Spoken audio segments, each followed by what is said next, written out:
I saw that there is a build for this specific skill tree. The Maelstrom ability is like the eponymous the eponymous ability for the build. But I didn't actually read the guide, and out of all of the different skill trees that the assassin has available, it's the one that kind of interested me the most, so that's what we're going to be going for. Sorry. So I'm going to pick up this ability, and one really nice thing about Median XL is that it just gives you a town portal ability. You don't have to worry about holding on to scrolls for it. And you also have you automatically identify any items that you pick up, which is also really handy. So because a lot of the different skill trees require specific weapons, it gives you a signet of gold right out the gate, so you can just use this, you get some extra gold to start out with, and then you can go gamble with Geed. So we need a throwing knife. There's a throwing knife. Plus $2 attributes. Sure. So now we can set up... let's set Bloodbath to left click and the Scorpion Blade on Q. I have all of my hotkeys a little modified because one of my other classes that I was playing required a lot of skill switching. So, I'm gonna go ahead and finish off the Den Evil. So this first ability that I've got creates poison clouds. It's pretty nifty.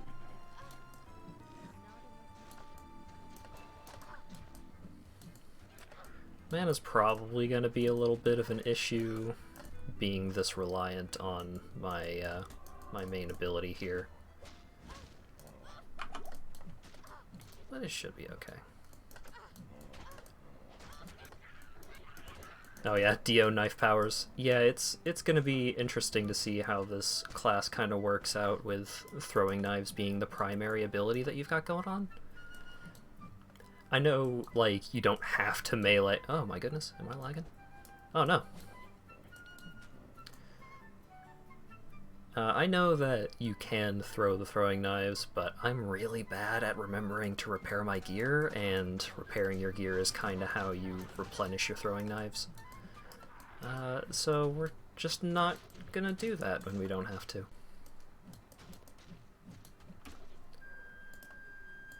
An amulet here. Doesn't really matter what it is, just gonna slap it on. But it is a little bit of extra life, which is super handy.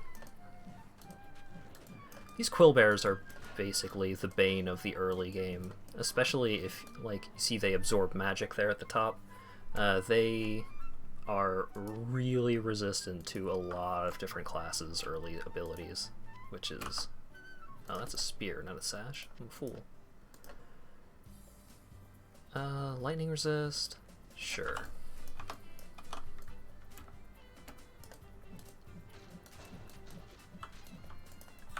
Got some extra skill points here. I hit the reveal map ability. That's another thing that Median XL introduces. It gives you a button that just instantly reveals the maps for all of the different areas in the current zone that you're in.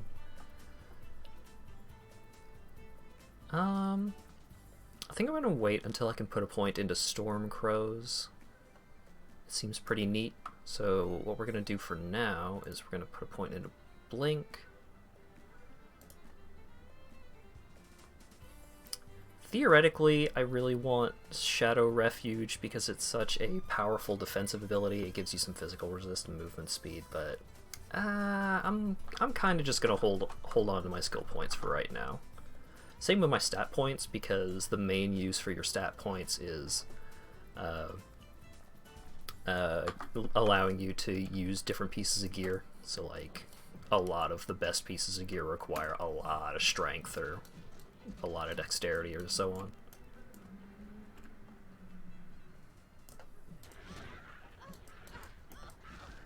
Also, let me know if the audio balance is okay.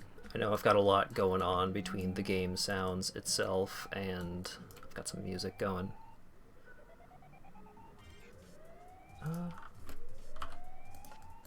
+1 all attributes. Hot dang.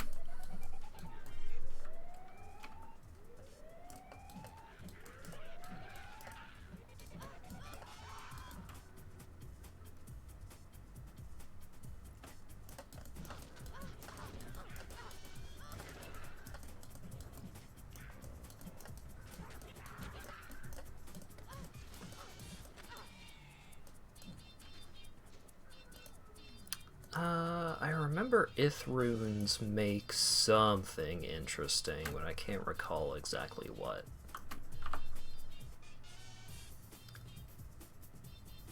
Maybe we'll try and shove that into something later. Oh yeah, another thing about Median XL is, you see how I can only put up to 3 skill points into this ability, 1 out of 3 base level. That base level usually has different kinds of bonuses than just pure skill level, depending on what kind of skill it is. Hello, Teddy. So it's interesting where you put your skill points and how it limits where you can put your skill points. You can't just shove all your skill points into one ability. You kind of have to distribute them out a little more evenly because of how it caps the maximum. I'm going to pick up a point in Stormcrows for right now and see what's going on with that.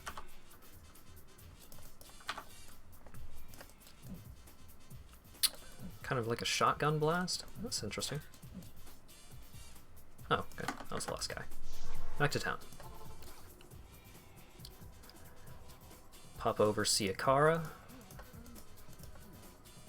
I know I'm skipping through all of the plot, but the plot is not particularly interesting.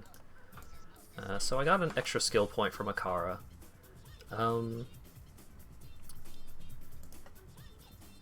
We have the spider.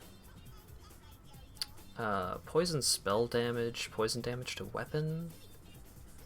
That seems good, at least for right now. Since that synergizes with my Scorpion Blade, so maybe that'll be a little bit better to use early on.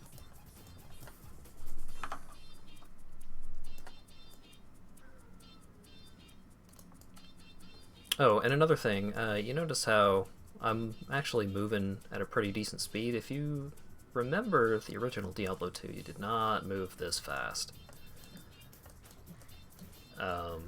They increased the base movement speed quite a bit for Median XL, and that's because when you run, which is basically how you had to get around in the original Diablo 2, your defense goes to 0, so you can no longer dodge any attacks, and, you know, the defense stat of all of your armors just become instantly useless. So, not requiring the sprinting is super handy. I can actually just get around without having to run everywhere. There are certain times where I'll run when I'm, like, not in danger, or there aren't any enemies around or whatever.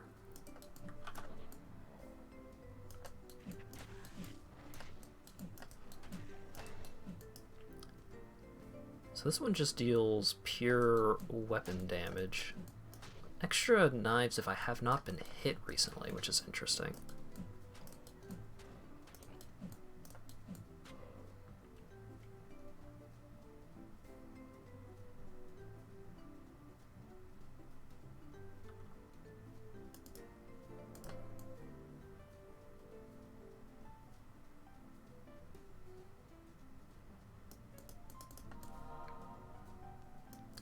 Skill shrine, stamina shrine. So I've got my teleport ability, which is pretty handy, though early on, without a lot of points into it, it is a little less impressive. It has a 6-second cooldown and costs a lot of mana that I can't really afford this early on.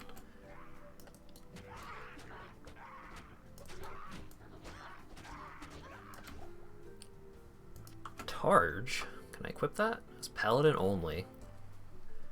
It's another little bit of a weird thing that Median XL introduces a lot of class unique items.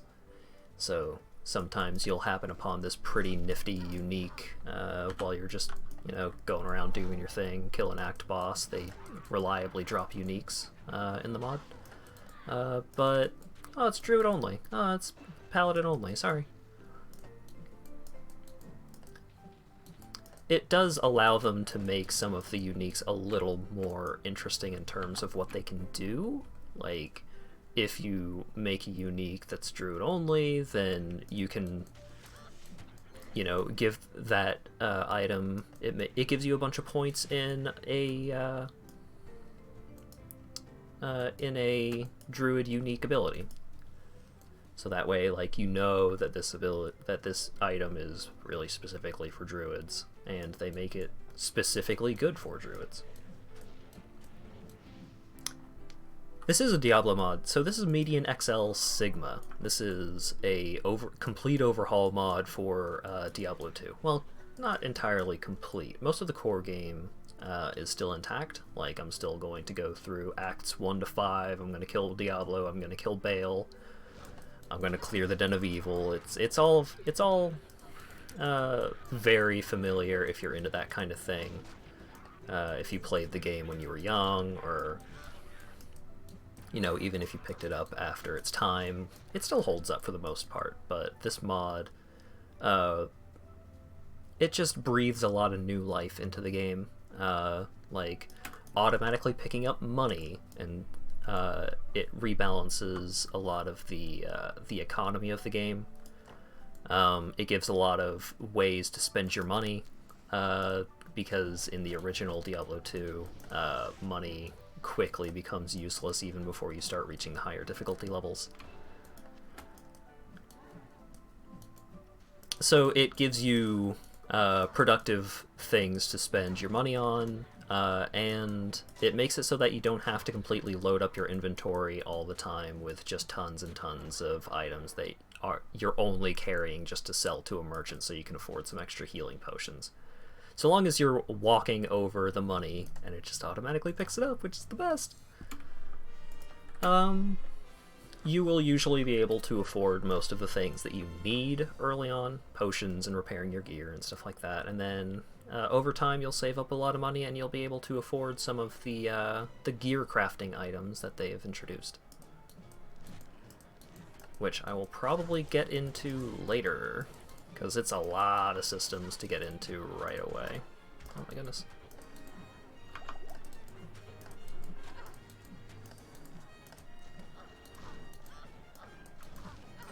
I should probably spend some more of my skill points. I'm having a bit of an issue here. It certainly doesn't help that I'm getting debuffed. Let's get this shaman. I like the poison clouds that this ability leaves. Helps with the pack clearing a little better. Oh my goodness. I think I'm just missing a lot. I think I might be lacking in attack rating.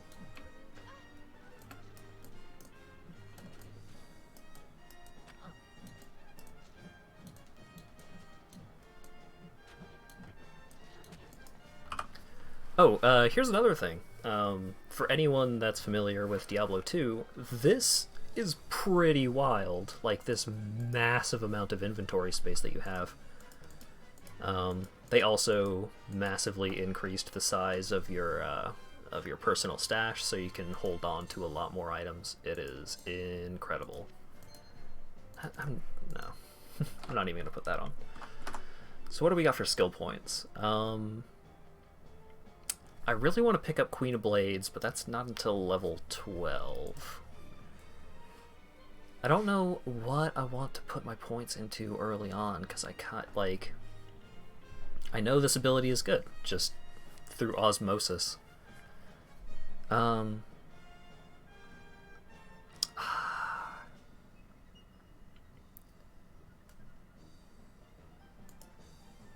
What level am I right now?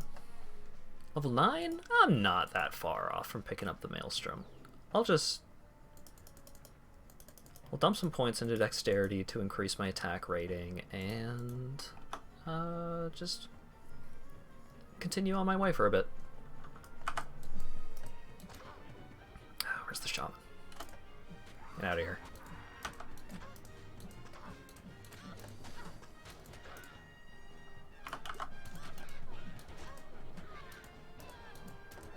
There we go. Already got another level. They increased the leveling rate a whole lot as well. Like, you will probably be level 90 or 100 by the time you get to the 3rd difficulty level, which is usually pretty unheard of unless you were spending a lot of time farming in the 2nd difficulty level.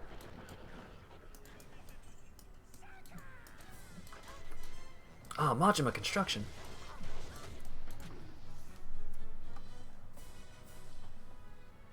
That reminds me, Yakuza 5 is coming out next week, and I am extremely excited about that. I'm probably going to be putting a good bit of time into that.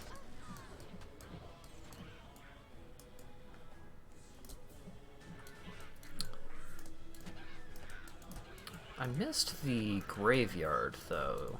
There's a little boss that you can fight in a graveyard pretty early on, and it gives you a nifty little... I think you get a unique from the quest giver.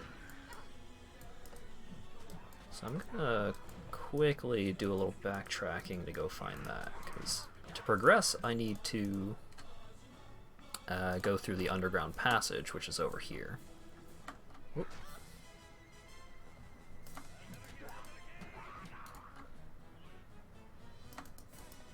Experience Shrine.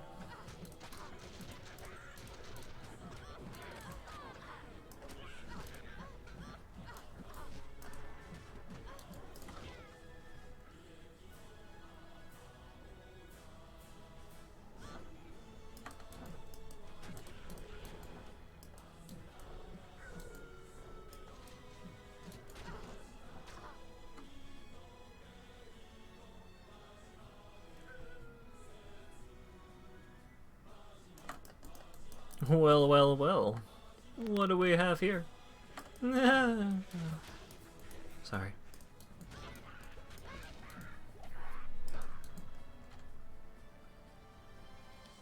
Is that the graveyard?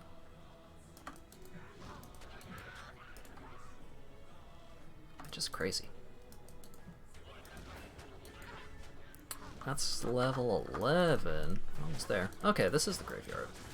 So after clearing this place out, I should at least be close to level 12, and I can pick up my fancy ability. My Maelstrom, which is a knife that throws knives that I throw.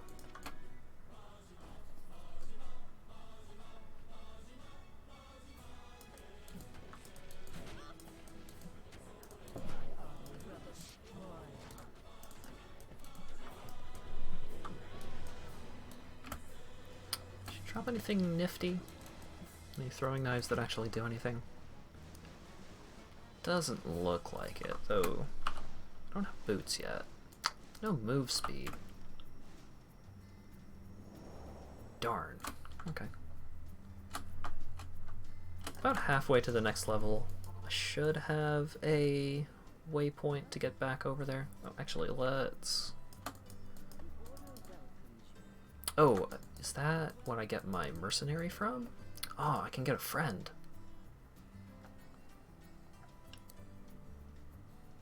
A buyer. I'll buy ya. Okay. The mercenaries are another thing that was overhauled a decent bit. So they have a lot of different abilities. and they have a couple of different classes rather than just, you know, you have an Act 1 mercenary and all Act 1 mercenaries do the same thing. All of the Act 2 mercenaries do the same thing. Now, each of the acts has a couple of different mercenaries that do some different things. I'm probably going to pick up a somewhat more permanent mercenary in Act 2. In Act 2, you get a shapeshifter, and they turn into a bear. And that's cool. Where am I going? I need to go through the underground passage.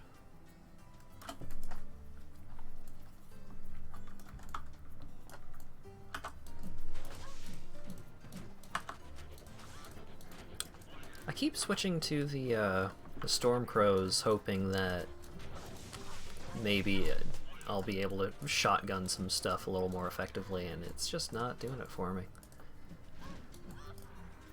I think my green knife of bad feels is doing a little bit better for me, but then next level, which should be coming up here pretty shortly, I'm going to be getting the Maelstrom, which is allegedly very good.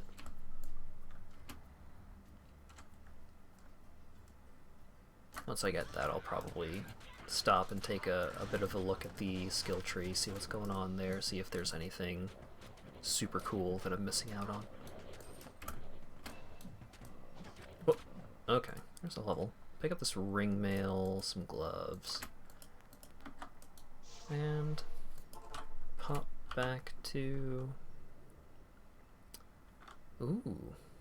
Physical damage, flat physical reduction is pretty spicy. Extra gold find is like, I'll take it. Let's get enough strength to wear that.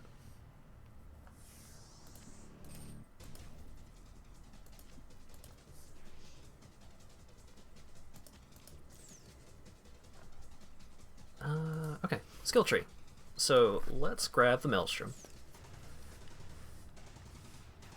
So it deals 80% weapon damage, 13 projectiles per nova, converts most of the physical damage to magic, which is a blessing and a curse. A lot more enemies tend to be more highly resistant to different magics and elemental damages than pure physical, but magic also tends to scale a lot better, so it kind of balances itself out.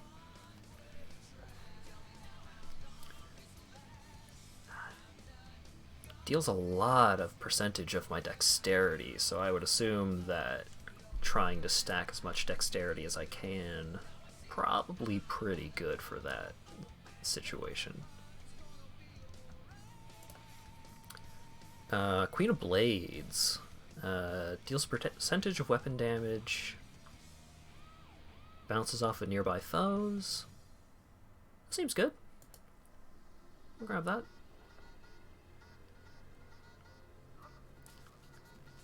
So this one specifically improves poison damage, so I don't think I'm super interested in that.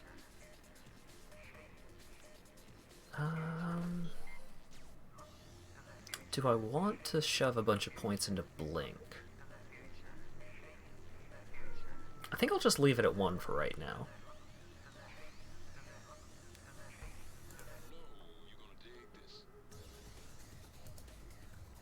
Okay. So Perfect Being is definitely something that we want to work towards. Oh yeah. Jet Set Radio soundtracks are both just so good. I'm so glad that a bunch of Sega music was put up onto Spotify. Oh, here's another quick thing while I'm going through skill shenanigans. So Median XL introduces reward abilities. So this ability, you gain access to... So you see how it says, unlockable skill, kill Mephisto in nightmare difficulty to open a need challenge. The Need challenge is this new map that they added to the game, where you have to go around and kill a couple of necromancers, and you take the items that you get from the necromancers, shove them into the Herodric Cube, and you get a charm. That charm both gives you some pretty hefty stat buffs, and I think skill levels. It does a lot. It does it all basically. It's great. And then you're allowed to put skill points into this ability. It's a very similar situation with this ability. You have to beat a certain boss. You need to be level 115 to actually get to that zone. It's very endgame content. I don't know if we're going to get there. And then these three are your ultimate abilities. So you can only put points into one. You unlock them at level 9, but all three of them are really powerful. So, like, this one, you just periodically drop a nuke nearby. This one, it gives you some lightning damage to your physical attacks, and also gives you some lightning absorb, which is like super resistance. It's great. And then Phase Bomb, which is the #1 way to get kicked out of a party in online play. This thing, it deals boatloads of damage, just obscene amounts of damage. But if you melee attack anyone inside the Phase Bomb, you take all damage. You will drop dead instantly. It's not great. So, solo play, if you're playing a ranged build, pretty good. But pretty risky to play with other people with that ability. Okay. Put some more points into dexterity, and then we'll get back to actually playing the game once I assign. Yeah, basically, Teddy. Like, if you're a melee build and you're not paying attention, then it's just like, whoopsie doodles. Accidentally blew myself up because someone in my party is using Phase Bomb.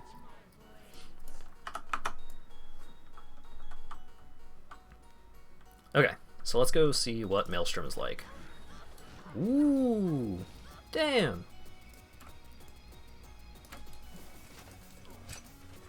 Oh, that's really cool. Oh, that's really cool. And now I've also got Queen of Blades going, so nearby enemies will also get knives thrown at them. Oh, yeah.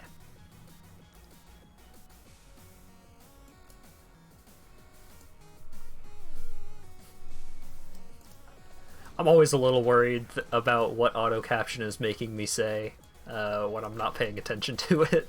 It's usually accurate enough, but I don't know.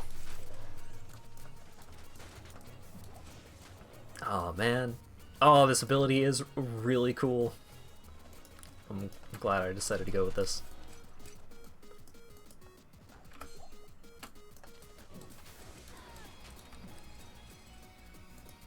Pick up a jewel. Those can be pretty handy. Non-minor healing potions. Ooh. Okay. Fire resist? Sure. Always use more resists. Grab some gold.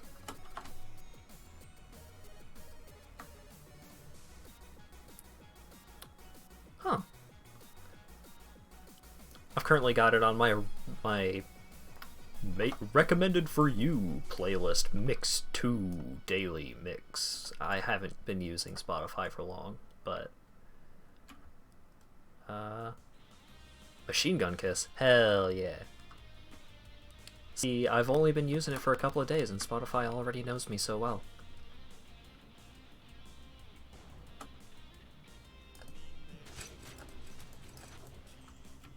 The voice actor for Kiryu from the Yakuza games is an incredible vocalist, and being able to play some of his songs in karaoke is always really fun.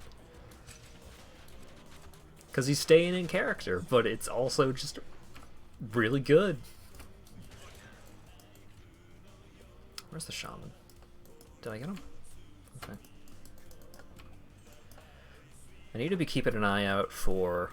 Ooh, an amulet. I need to be keeping an eye out for new throwing knives. Try and upgrade my damage a little bit.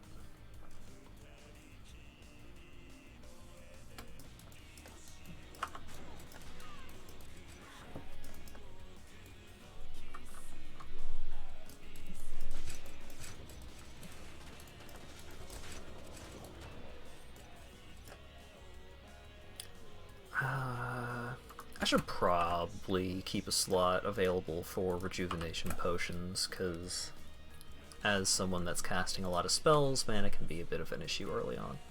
But I don't want to, like, go all in on straight up having mana potions in my belt. That always feels a little bad.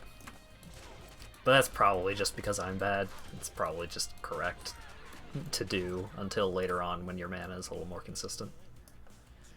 Wristblade is not a throwing knife. If it's not a throwing knife, don't care.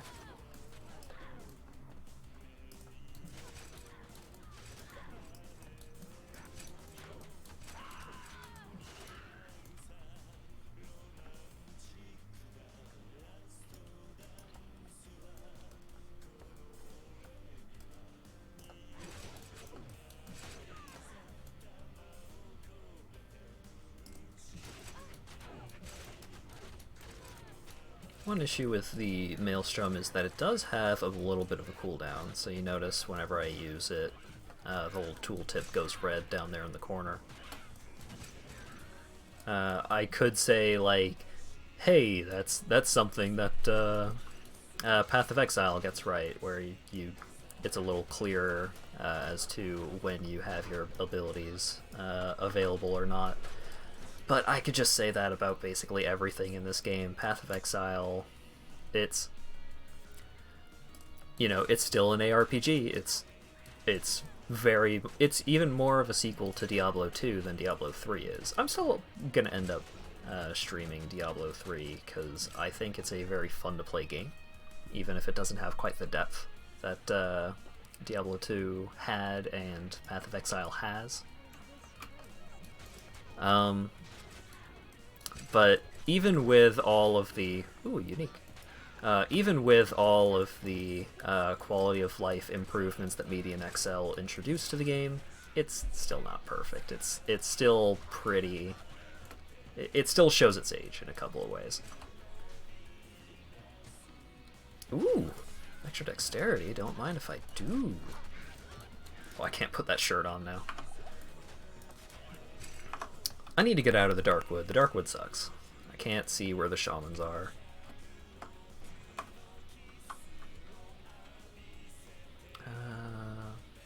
Where is the waypoint? Did I just miss it? Or am I blind?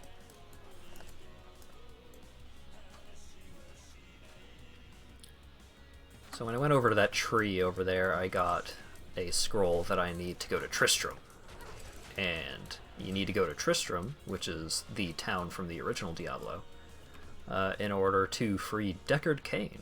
And Deckard Cain is your best buddy that they kill off in Diablo 3 for no reason. Like, they have the first act boss kill him. They don't have Diablo kill him. They don't have Mephisto or Baal or anyone cool kill Deckard Cain. They just have some Dorcas frickin' succubus demon lady come by and kill one of the probably the most identifiable character from the Diablo series, other than, you know, Diablo. Questionable decisions.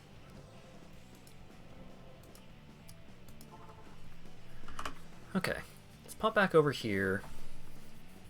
Oh, that's another thing that Median XL changed. You start with a Roderick Cube, and it's huge for reasons that we'll worry about later.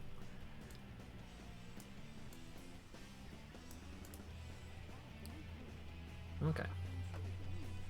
I gotta go find the Cairn Stones. So, back to the stony field. The Cairn Stones are these pillars over here. I need to keep my buff up. So, what you're supposed to do is you're supposed to read the scroll and it tells you in what order you're supposed to click the stones. Or you could just click the stones. Because getting them wrong does not actually punish you.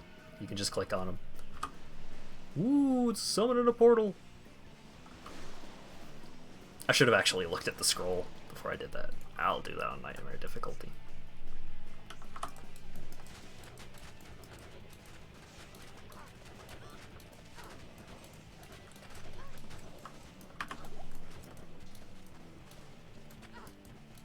So, Tristram got a little messed up. My vague understanding of the Diablo plot is that underneath the town of Tristram, which is like the starting town in Diablo 1, there's this massive dungeon, and at the end of the dungeon there's Diablo, and you the adventurer, the hero, gotta go down in there and kill Diablo. But at the end, you can't just kill Diablo. He's big important demon man.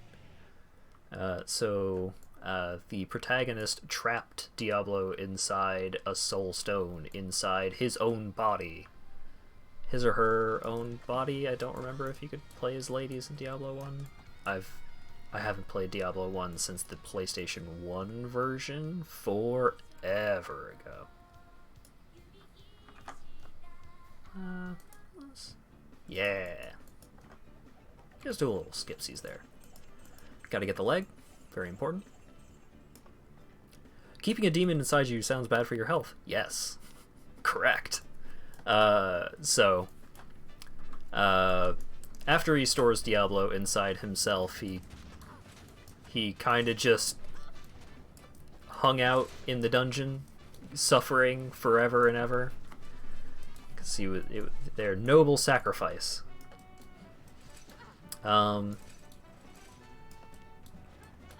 Yeah, didn't go great for him, especially because Diablo's demon siblings just bust him out of GBJ here at partway through Diablo 2. Ah, it's Deckard Cain and his gibbet. Later.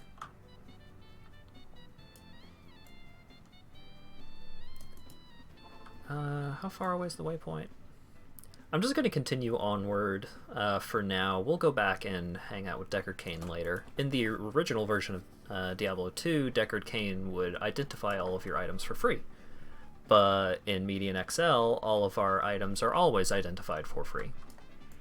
Black Marsh. Oh, wait. I need to go back.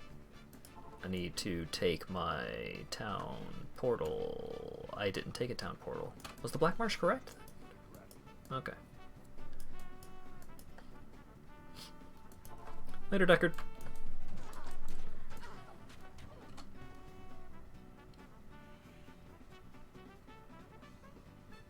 Okay, this was the right way. I'm just a fool.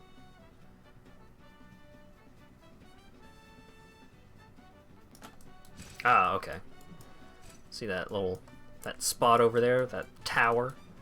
It's got a big old hole cracked in it.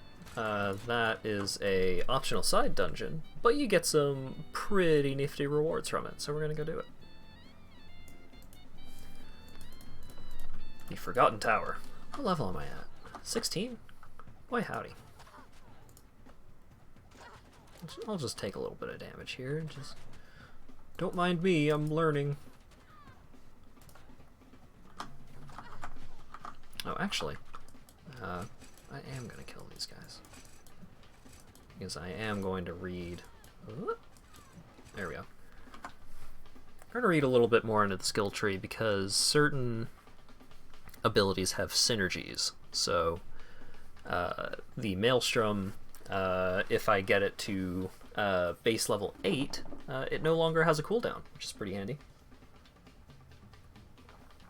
And there are some abilities that give you bonuses to like different categories of abilities or different abilities. See, this one, I get an extra knife per 4 levels that I put into Scorpion Blade. So I'm going to go ahead and put all of my points into Scorpion Blade, bring it up to 4, so now Maelstrom is better.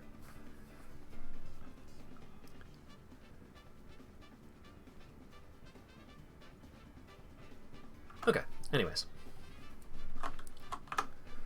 Oh, wait. No, anyways. Put some extra points into Dexterity. I like keeping a buffer of stat points in case I need to, like, gain a lot of strength to use a really good piece of armor. because the actual benefits that I get from just dumping all of my points into the ability that I actually care about is... it's considerable enough, but it's not something that I really need to go out of my way for. As you can see, like, I am killing most enemies with 1 or 2 hits from my abilities. So it's okay that I'm not living life optimally. Ooh, Nephrune. I'm pretty sure I remember what recipe that's good for. So I need a normal quality shirt with some sockets in it. So I'll need to keep an eye out for that.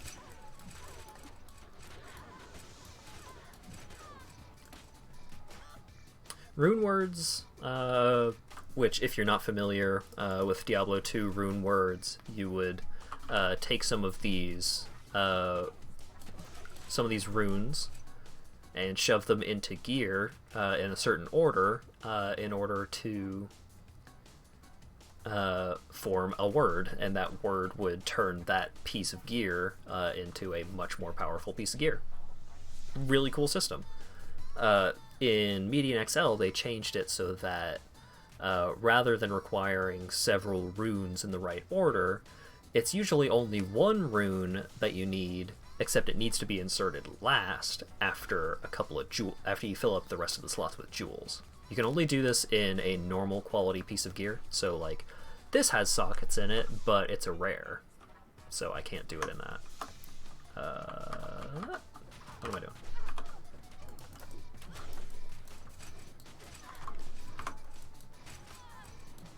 Put in at least 20 hours with these hotkey changes that I made, and still whiffing every now and then. Just can't remember where I put what.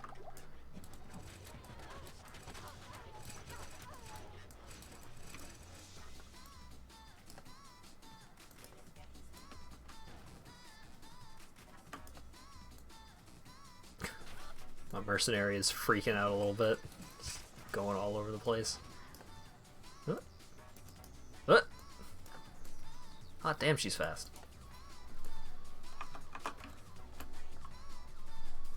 Oh, the door's right here.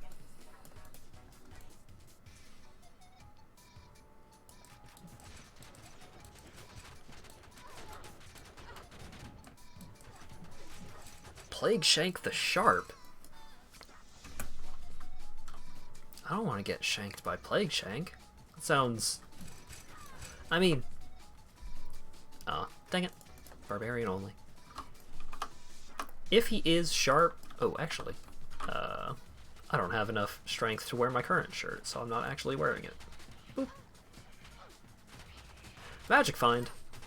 Absolutely.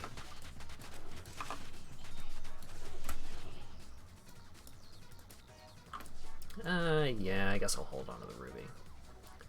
Gems aren't super incredible. They're good enough, usually.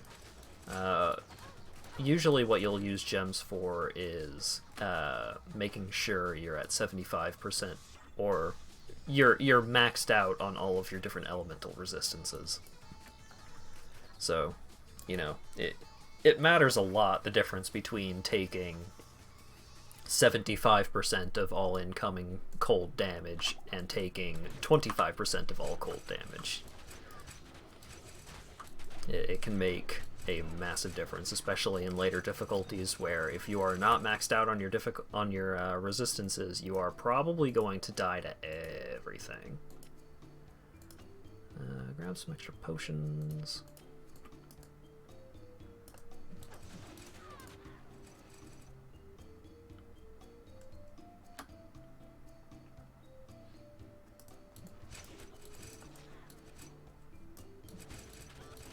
The Countess. Oh, Jesus. I'm a fool. So here's another change from Median XL to... or from Diablo 2 to Median XL. Normally, if you die, you need to walk back to your body to get your stuff back. In Median XL, you just keep your stuff. Unless you're playing hardcore mode, in which case your character dies forever if you die. Probably not the best. Especially if you're playing online. Like, I made this character as a ladder character because maybe I'll do some endgame grinding with it later. Probably not going to do that on stream. Might, I don't know. The endgame content for Median XL is pretty interesting, but that's an aside. When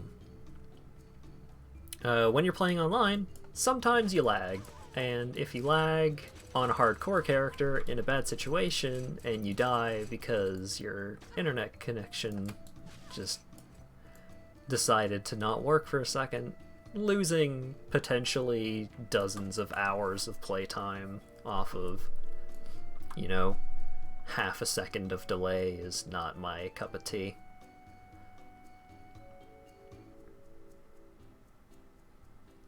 Oh, but the endgame grinding. So, a lot of the endgame content in Median XL is new content. So, new bosses that have new abilities that take place in new locations. And you get a lot of different and like a lot of really interesting rewards for completing this endgame content.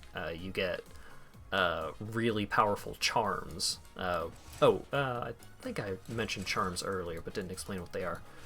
Charms are an item that you just keep in your inventory, and they will passively give you a bonus, so you don't actually have to have them equipped. So, understandably very powerful, especially considering you have all of this inventory space. In base game Diablo 2, or rather Diablo 2 with the expansion, you would get charms that would have, you know, a decent benefit. You know, they would give you, you know, 4% fire resist and 7% cold resist and stuff like that. And so that way you could afford to, you know, worry a little bit less about your resists from your gear and, you know, focus more on getting, you know, offense or, you know, more life or something from your gear. Great. Those kinds of charms only drop in one specific location in Median XL, and it is very late game stuff. Oh, thank you, Boru. Thank you for the follow.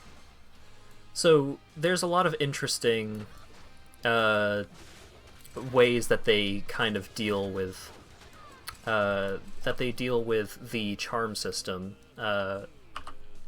They make the charms like one-time, very notable rewards that you can only have one of in your inventory, but they make each of those charms very powerful. But getting those charms is a lot more difficult than just grinding certain things for them. Like, you have to beat special bosses, you have to beat special zones and complete certain actions. So it gives you some interesting challenges to work on in the end game, rather than just progressing through the game. And, you know, Mephisto has a pretty good drop table, so you just hang out killing Mephisto 40-50 times until you have the gear that you want.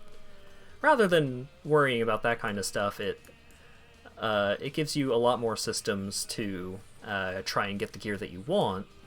I should just portal out of here. But it still gives you some really interesting things to work towards.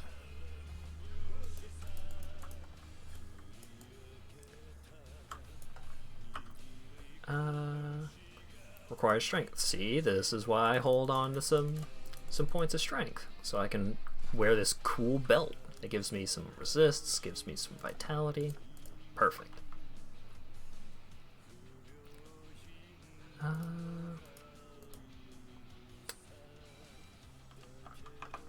Okay.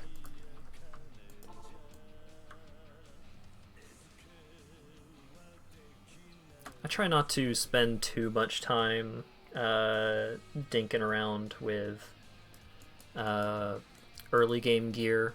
It's a lot of it is stuff that will get replaced relatively quickly.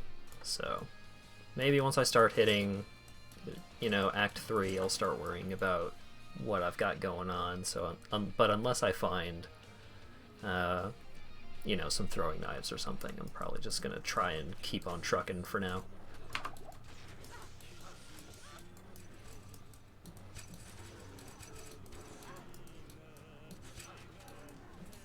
Oh, another thing that I don't think I've talked about yet. In the stream title, I say that this is a solo self-found series.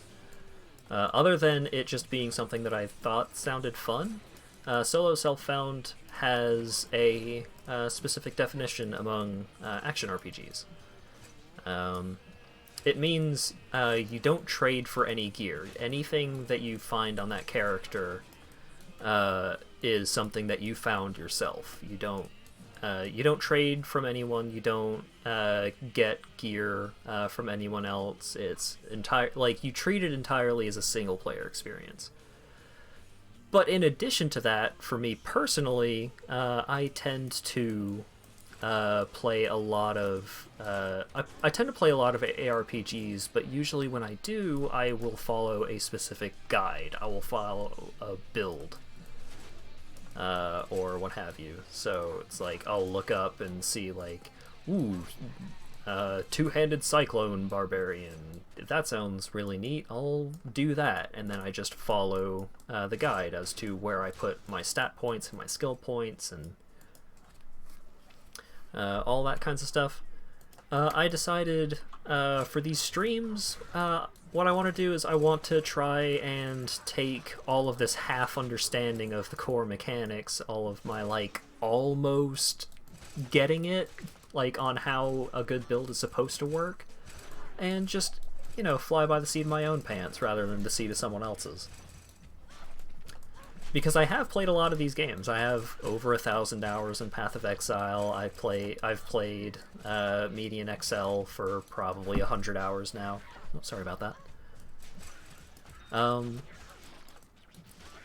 And also in games like Path of Exile, I did a lot of trading. I'll play a build based around specific kinds of uniques, and so I will trade for those uniques, just so I can guaranteed get them and I don't have to grind for them.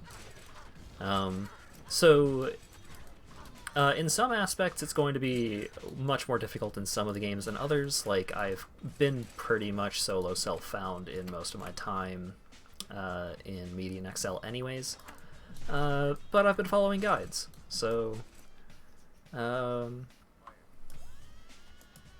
Path of Exile, in case you've never seen the passive tree for that game, it is bananas. It is absolutely terrifying. It's the sphere grid from Final Fantasy X turned up to 11. It's quite intimidating just to look at all, and then trying to figure out your own way through that whole situation, it can be really difficult, especially if you're trying to make some kind of build that can, make it all the way through the end game content. So none of the characters that I'm gonna make are probably gonna be capable of doing full-on end game content or anything like that. Path of Exile is fun, but I found it really easy to burn out on it. I find action RPGs, the rate at which you tend to burn out on them can depend on a lot of different factors. I've run out of steam before finishing it. That can definitely be a huge issue, especially if you are trying to go for a build that's really late game dependent. I've seen so many guides on the forums that are just use this different build until level 80 and then switch into this one, just do a complete character respec. It's that's not, I mean, I guess, but I don't want to do that. I don't want to just use Magma Strike for 100 levels. I want to use Cyclone. I want to use Flicker Strike. I want to use all of these cool abilities that do way more interesting things. But I mean, sometimes that, like, those abilities just aren't viable until the late game. And it can be a bummer. So that's something you've always got to keep an eye out for if you're going to try and follow a guide. Or if you're just going to play entirely solo, you've got to try and keep a mind of the different kinds of mechanics that are present in the game, especially the defensive mechanics. You've got to make sure that you're getting enough life. You've got to make sure that you're getting enough elemental resists. And if you're playing entirely as a new player, that kind of stuff might not be self-evident, and a lot of people can bounce off of that kind of thing.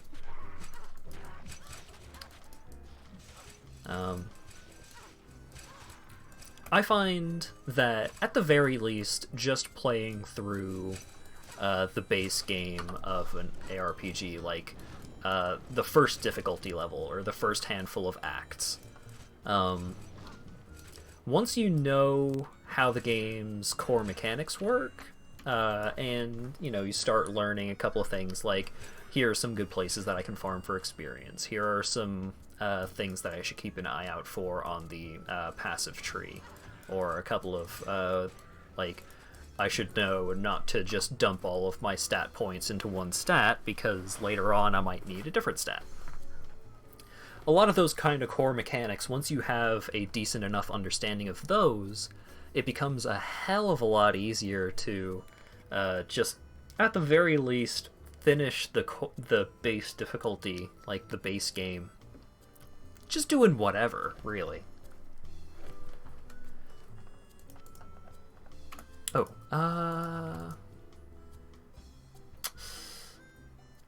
Was it an Ith rune into the sash that makes the cool belt? I'm gonna do it. I was wrong. Oh well. I couldn't remember if it was an Ith rune or a Neph rune or what rune it was, but you can shove a rune into a belt and it makes a pretty nifty belt. I think it gives, like, all resists. I should probably allow myself to at least look up what the rune words are, and maybe what some of the tiered uniques are. I'll talk about tiered uniques here in a bit. It's another... Well, I mean, I'm kind of just going through a dungeon right now. I guess I can go ahead and talk a little bit about that. Tiered uniques is another mechanic that was introduced into Median XL. So they removed I think basically all of the uniques from the base game, just like they removed all of the rune words from the base game to make way for some of the new a lot of the uniques and stuff from the base game aren't balanced for the core changes that they've made to the gameplay. But was there a waypoint? There is. So, as part of reworking the unique system, what they did was they made one unique for each individual base item. Let me see if I can find an example. Okay. I'll go back to town for this, so I don't have to worry about getting fireballed. Here's a perfect example. Ravenbeak. So this is a tiered unique. This is a unique spear. You see how it is Ravenbeak, spear, and then in the brackets you've got that 1. The 1 is what, that number in the brackets is what tier it is. So this is a tier 1. I found it early on. Of course it's going to be the lowest tier. So later on I'll be able to upgrade the tier of this unique using some items that we can get. But also, I can use those same items to turn any item into a tiered unique. So, if I were to find another spear, like, not just a spear class weapon, but a spear, I could make a Ravenbeak. And then I could do the same to this guitar. I could make a tiered unique guitar. Any tiered unique that I make out of a guitar is going to be that same tier unique, because that is the tier unique for the guitar. And you can do that with any piece of gear. Rings and amulets work a little bit differently. You get a random tiered unique, and they're not actually tiered. But you can still craft unique rings in the same way that you craft unique, weapons and armors and such.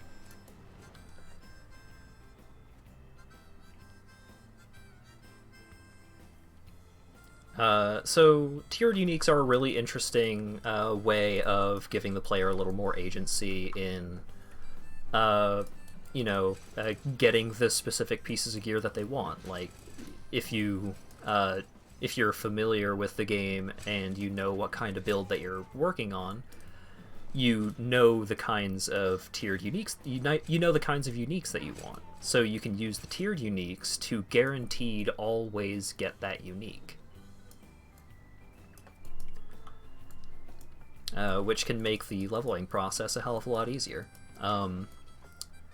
Later on, if you're familiar with Diablo 2, there was a system of set uniques where you could get certain uniques that were part of a set. If you wore enough pieces of the set, you would get bonuses. So set uniques aren't a thing until the end game. And there are still uniques that you can't craft, still uniques that you have to grind for to drop specifically, but that's all late game stuff. Not really stuff that we have to worry about anytime soon. Another thing about the tiered unique system, act bosses, so bosses at the end of each major portion of the game, will always drop a tiered unique. Certain bosses of later acts will drop more tiered uniques, like Mephisto, the boss at the end of Act 3, will always drop 2.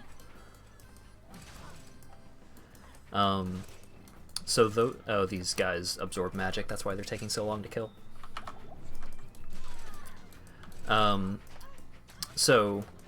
You can grind any of the act bosses for any of the tiered uniques that you want, or like I said, there are ways to craft the tier uniques. Crafting the tier uniques is you can disenchant any uniques that you find, and those form arcane shards. You combine the arcane shards to make arcane crystals. You combine the arcane crystals and an oil of enhancement, which is an item that you can buy at one of the vendors. Every act has a vendor that sells a bunch of different oils. And then you combine that with the base item of your choosing, and you make a tiered unique. So depending on how lucky I am with some of the drops, depending on whether or not I start finding some difficulty in progressing, I may at some points during these streams just or maybe off stream, just so you don't have to watch me kill an act boss 4 or 5 times, I'll just pop back to an act boss,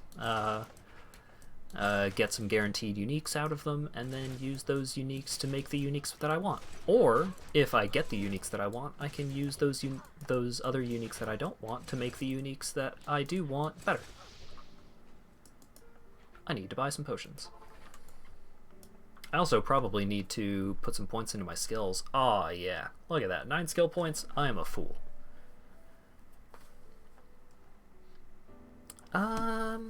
I don't know if I want the broadside. It seems interesting. It seems like it's a little turret that you set up, so I'll probably go for it. So you need to put a point into each of these skills in order to unlock the next skill. I think I'll hold off on putting points into Scorpion Blade until I get the benefit for the synergy. So putting a point into it doesn't really matter, but putting 4 points into it makes my main ability a lot better. Way of the Phoenix. Fire spell damage, fire damage to weapon. I don't know if that's good or not. It sounds good. Oh, I haven't been using Queen of Blades. Oh my goodness.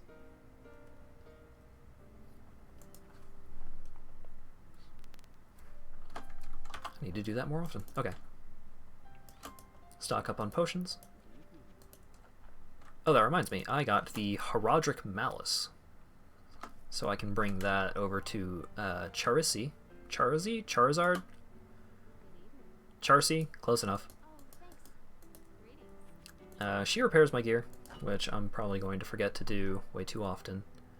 But now I can talk to her to have her upgrade any piece of my gear up to rare. Probably not going to use that anytime soon, maybe ever, but we'll see. Oh, here's another thing about the rebalanced economy.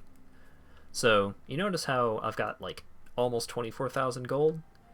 Well, let's see how much this rare is worth. Oh, it sells for 14 gold. Huh. Oh, so Akara's Robe is a super good piece of gear to have early on. It gives you points to all attributes, it gives you all resistances, gives you a bunch of defense, bunch of life. It's great, incredibly useful for a long time. And then in the next difficulty, Akara gives you an even better version of it, so you can just keep using Akara's Robe for a good long time if you really like it. Lightning resist? Nah. Life regeneration? Nah. Dexterity? I'm gonna hold on to the resists. It's a little more valuable at this point in the game. Oh, another thing that they changed from the base game. So each of these emeralds can be inserted into the slots of your equipment. So see how it says socketed 2. So this Akara's Robe has 2 sockets in it. So runes can be socketed into pieces of gear just for a benefit. You don't have to make a rune word off of them. And then gems can also be inserted into gear for the same reasons. So let's say I needed some extra vitality, I could put this ruby into Akara's Robe, and then it will give me 3% to vitality. But you can combine these gems into higher tiers of the gems. So I've got 2 emeralds here. I transmute them, and now it is a flawless emerald. It doesn't actually give me any improved benefit on the armor, but once I combine 2 flawless emeralds into the perfect emerald, it will give a much better benefit. So it's nice to hold on to gems for. There are some points where you would really want just the little band-aid solution of just like, oh, I need just a little bit of extra fire resistance because I'm not capped on fire resistance. I'm not going to worry too much about getting capped on resists this early on in the game, but it's definitely going to become very relevant. Keep a buffer of 30 skill stat points ish. Whoa! I forgot.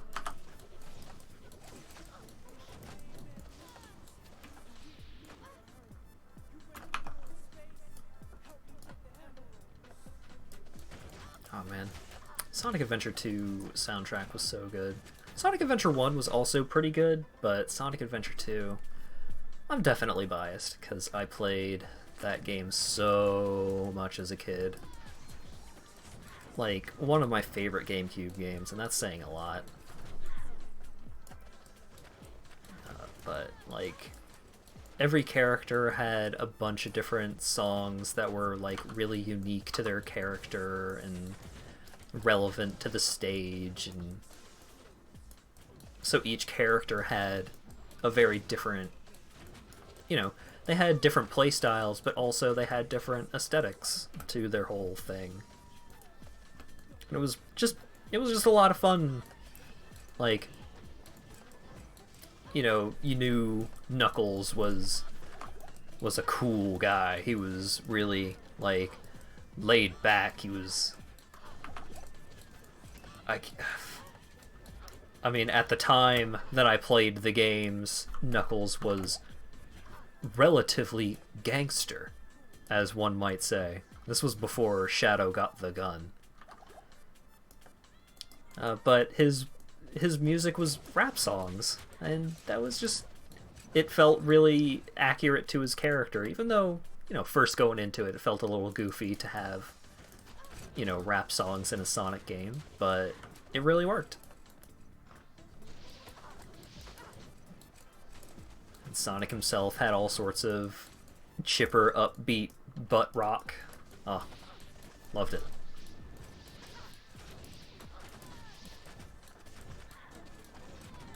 They did the same thing in the same kind of thing with the music in Sonic Adventure. Like, you would play the same stage as different characters, and rather than the stage having a song, each character would have a song for that stage.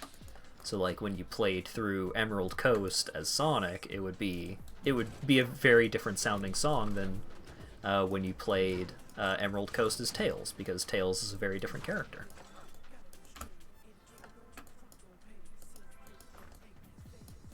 Oh, I need to get the waypoint. Oh, wait. Teleport. Aha. I'm a genius. I'm not used to having a teleport this early on in a character. One of the other characters that I played a lot of was a paladin, and the paladin didn't get his teleport until very late in the game.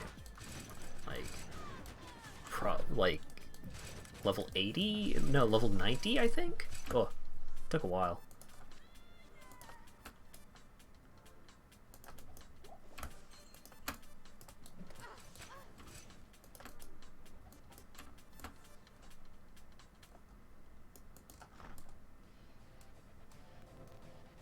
Oh no, the song is coming on too early. I'm not.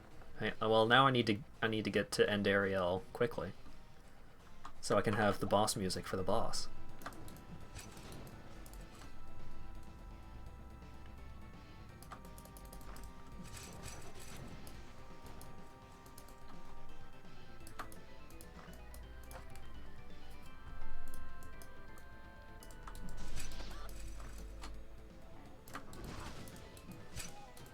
Dang it, Stone Clan, get out of my way. Catacombs, level 4, Endariel.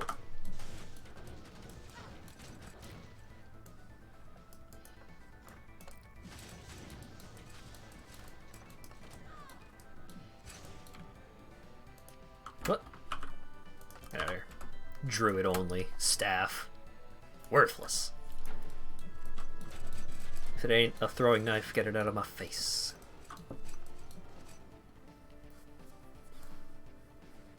Create a throwing knife, get it out of my face. No.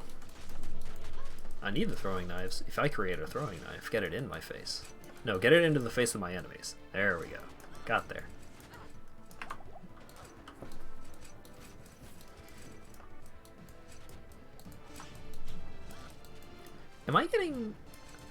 Am I applying poison? Oh, do the different ways just like... Oh, no. Did I open a portal? Oh, I hope I opened a town portal. I hope I was not a fool. Did I open a town portal? I did. I'm a genius, actually.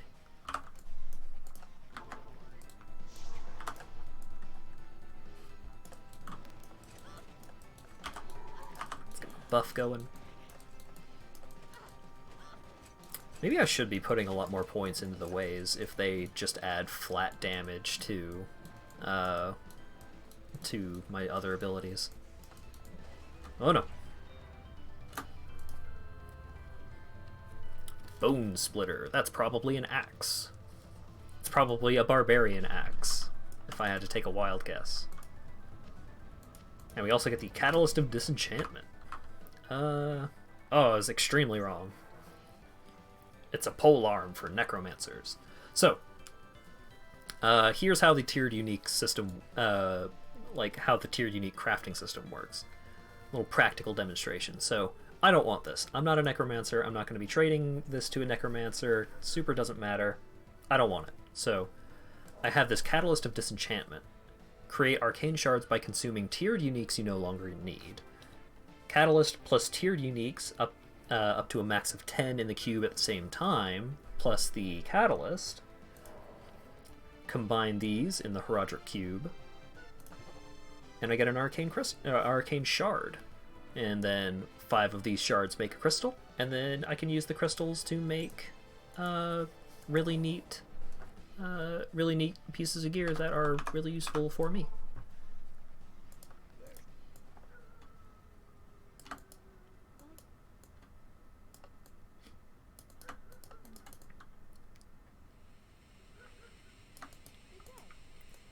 So, I beat the act boss. I'm just going to move on to the next act.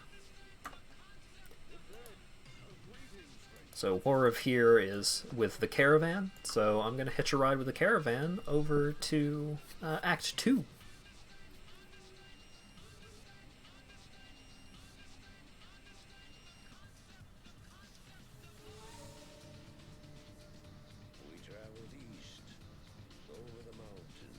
That doesn't really go with Hideki Naganuma.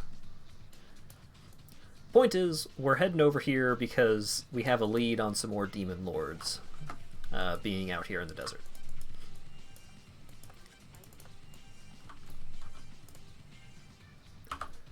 Am I allowed to hire a new friend? You notice that I no longer have my friend. My mercenary died when I died. And that's okay. Because I didn't really care that much about that mercenary anyways. What I'm going to do is I'm going to hire a new mercenary because the mercenaries in this act are way cooler. So I can get some shapeshifters, I can get some fighter mages, a Lizer. Who do I want? I know I want a shapeshifter, but who has a cool name? Wahid! That's a great name. Wahid is going to perform an act of cannibalism upon my old friend, and that's okay. You know, you got to eat friends to make friends. These things happen. So, this guy, the Act 2 mercenaries, use spears. And, whoa, hey, I have a unique spear that seems to be pretty good. So I'm gonna give it to my buddy. Make my friend good.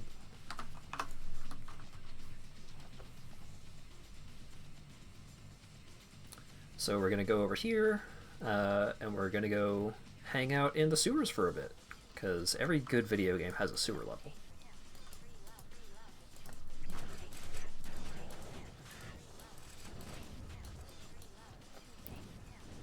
I'm going to reveal the map so I don't spend too long wandering around in the sewers lost.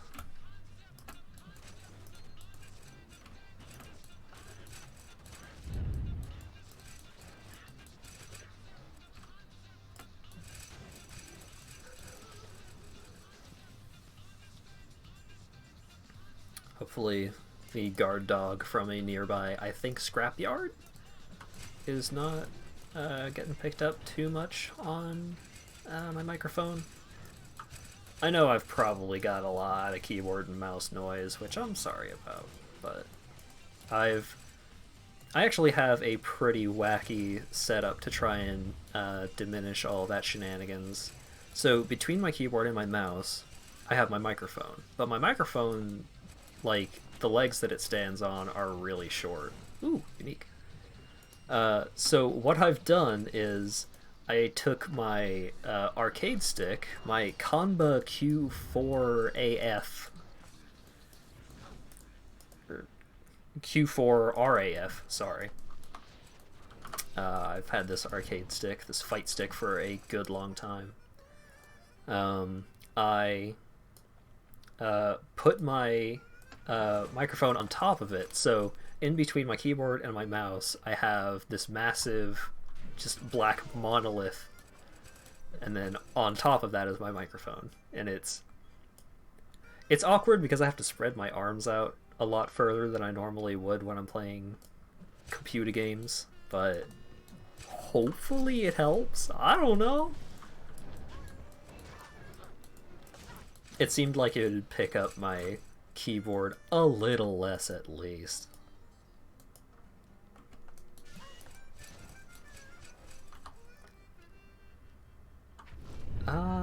Minus attack speed. Ow, stop it. Is this a spell? This is a projectile. I think less attack speed is still bad for me, even though this seems really good. I'm gonna give this to my friend. I'm gonna give... Oh wait, no, that's a two-handed spear. I guess I'm gonna put it in the cube. Oh yeah, and you can combine shards with other shards to make a stack of shards, so that way you don't need to have 5 different shards in your inventory before you can combine them. Does that be another unique? Damn! Chance to cast Archaeomancy. Arachnomancy. Archaeomancy or Arachnomancy? Arachnomancy. I don't like that.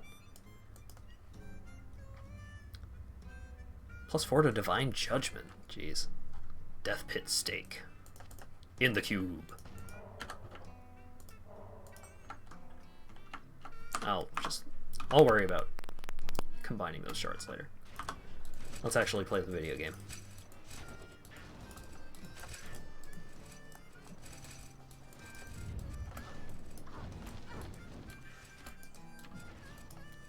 I feel like I should be picking up more of these gems, because I feel like as soon as I hit Nightmare, I'm definitely gonna want some. Nightmare being the second difficulty. Once you reach higher difficulties in this game, you get a penalty to your elemental resists. So you need much more elemental resists to reach the cap for every difficulty.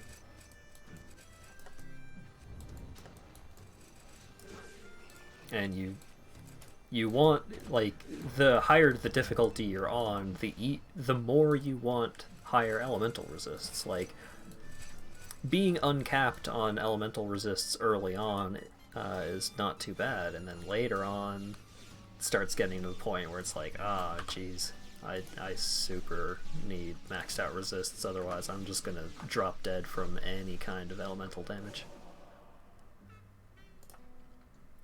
Anything cool? I'm gonna start putting more points into these ways. That seems good, just adding some extra damage to my stuff. Especially considering that I only really care about 2 skills in this tree. Maybe I'll care about Broadside once I get to it. Which is next level, actually. Huh. For now, dump some more points into Dexterity, and... Oh, wait. Signet of Gold. That can be consumed to get some gold.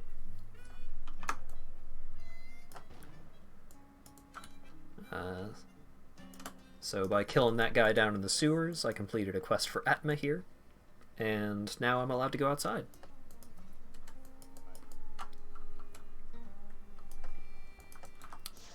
So, the gist of this act is I need to get the Herodric Cube, the Herodric Staff, and oh, Jesus.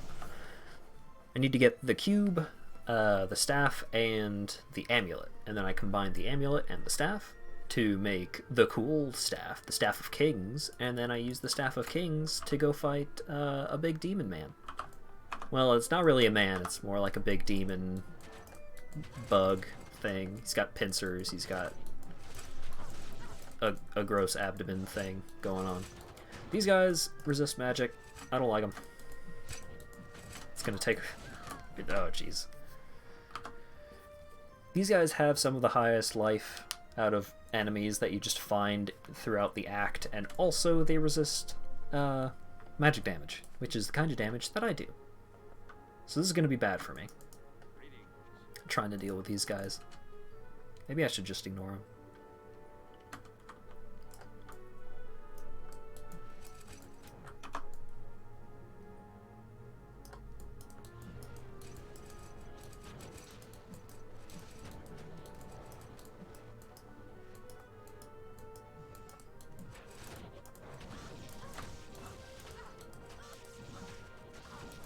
Oh my goodness.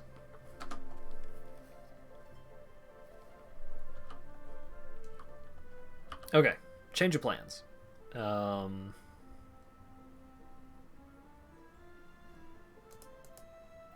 Or not. Put some more dexterity in. That increases my defense. My defense is still not great. I did level up. Let's check out Broadside and see if that's worth a ding-dang. Ooh, and I also got Perfect Being. That's actually extremely useful.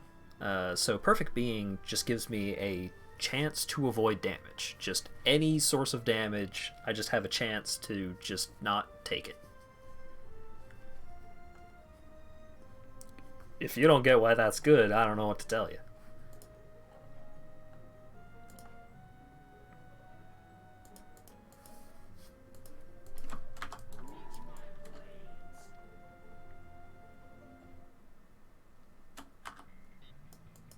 Woo! Oh yeah. Okay, so hopefully that level gives me a considerable boost in efficacy. Oh, actually, let's fool around with my my hotkeys real quick. So let's put Queen of Blades on A. Broadside. Okay, let's see what Broadside's all about.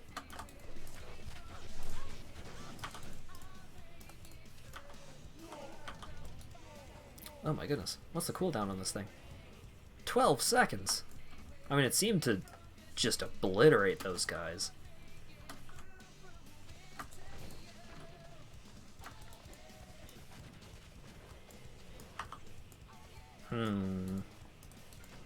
I'm not sold on it. We'll see what's going on with Broadside. Oh, I did reveal the map. I'm just not looking at it.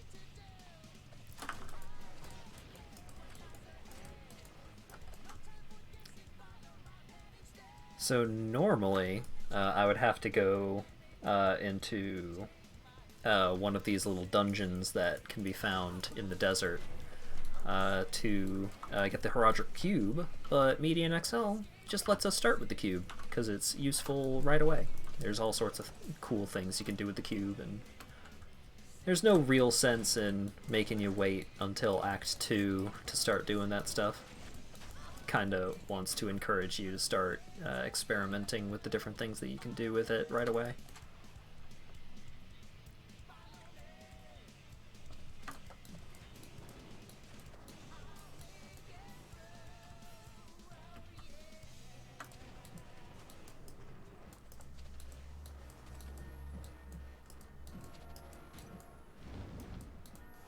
What's going on with this song? Never heard this before.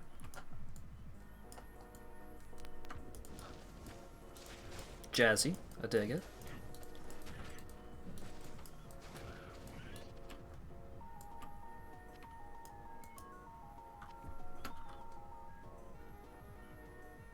Lightning spell damage?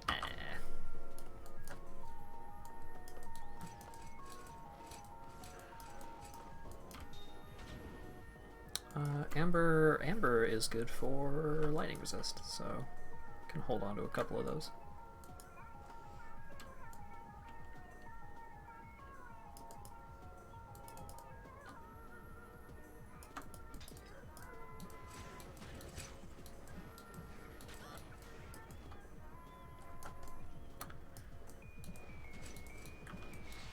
Teleport.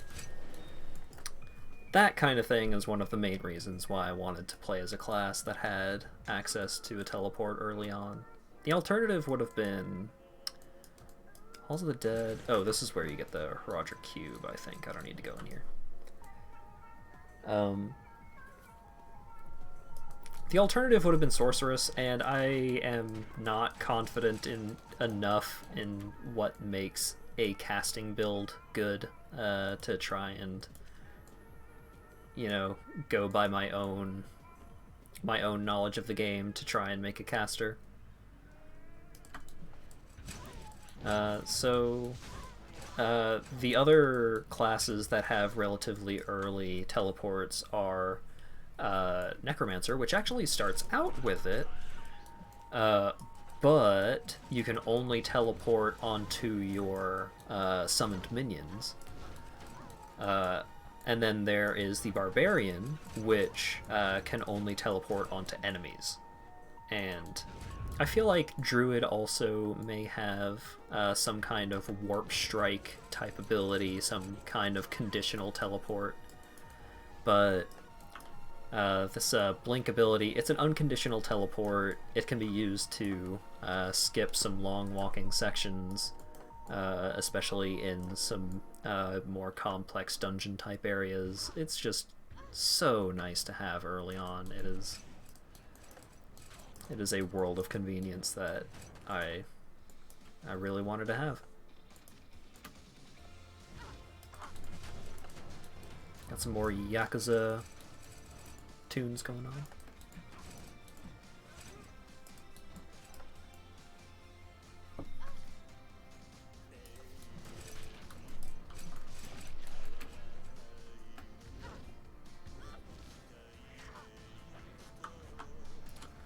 Let's double back.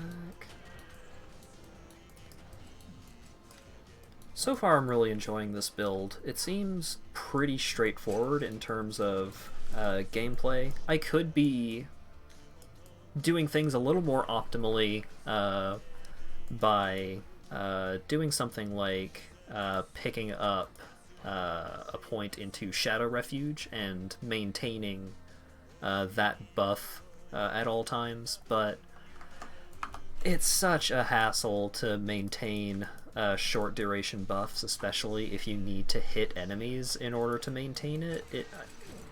I just feel like I wouldn't get enough value out of putting my skill points into it. And that's why I'm never going to be a top tier median XL player. I'm never gonna top the ladders or anything.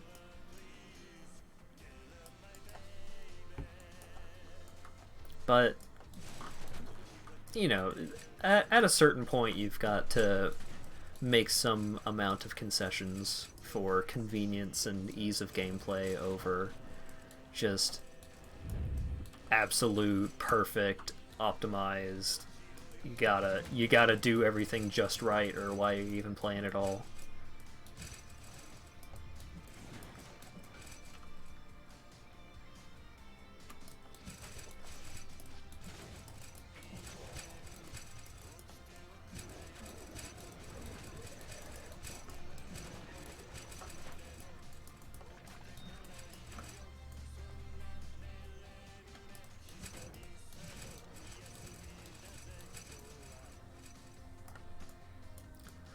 Where's the door in this map?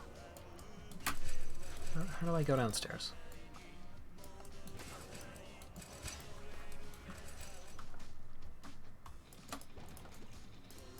Normally I would play with the full screen minimap. It kind of clutters up the visual experience a little too much to do that during a stream. Oh, there it is.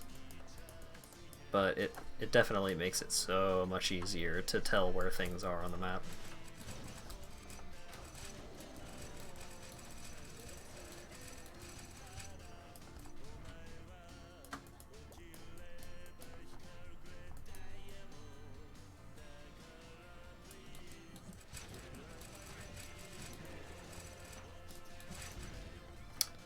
Is the boss going to be over here? Is it going to be over there? It's over here.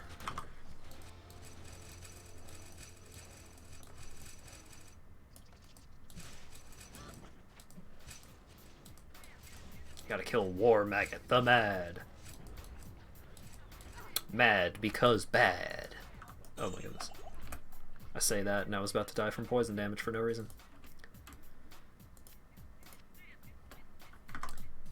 Alright. Let's pour it out of here. Take a waypoint back to about where we were. And it's dark now. Going into the Lost City causes this eternal night to start happening. It doesn't really matter too much. The darkness is not debilitating in any way.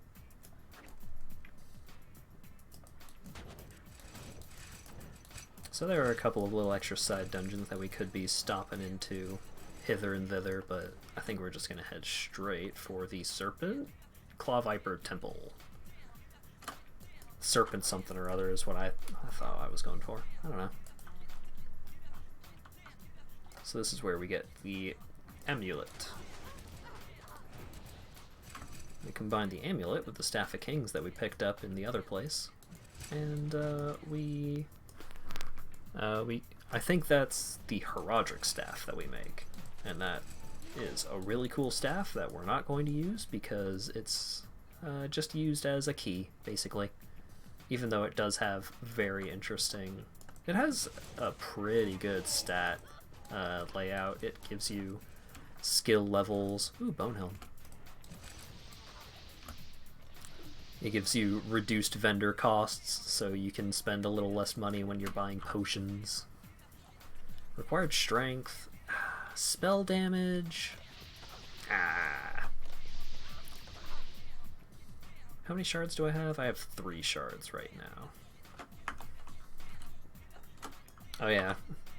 Plot items are considered to be unique items most of the time, but they make it so you can't disenchant them, so you don't soft lock the game.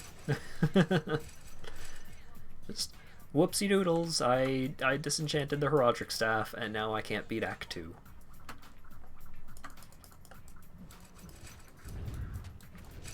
They helpfully prevent that by just not letting you do it.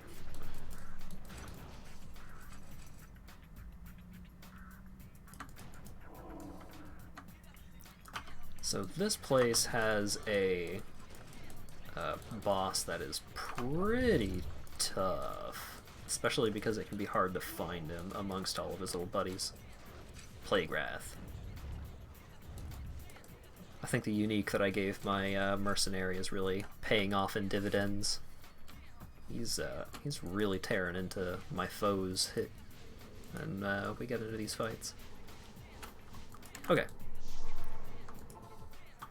So, back in town, we take the Staff of Kings, we take the Amulet of the Viper. You can put it where it's supposed to be, but it doesn't really matter. As long as you combine them in the cube, you get the Heraldric Staff. It gives all resists, it gives attributes, it gives experience gain. It's great. Never gonna use it, never use it. It's like leveling up Eris in Final Fantasy VII. Just don't do it. You're setting yourself up for heartbreak. So, we are 1 arcane shard away from being able to make a arcane crystal, which will be pretty handy once we have 2 of them. So, we have the staff. We need to talk to this guy to give us permission to go into this guy's basement. And we go into the harem. Oh my goodness.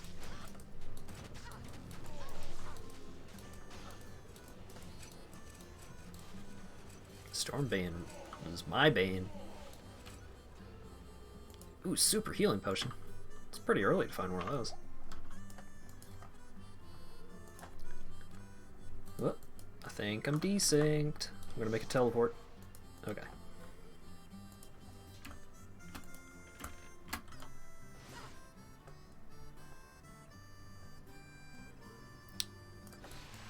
Aha!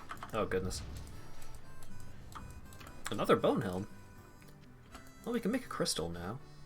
But it's not really going to matter that much until we get a second crystal. And then once we get 2 crystals, I'm probably going to make a unique throwing knife.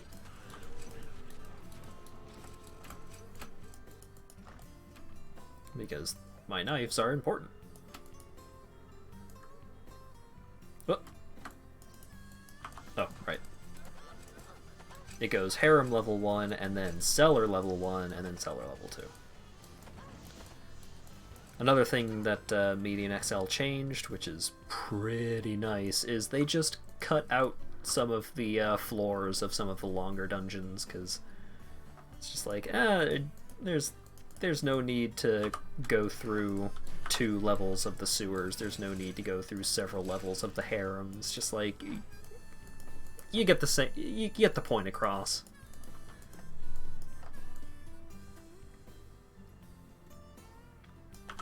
Zoop.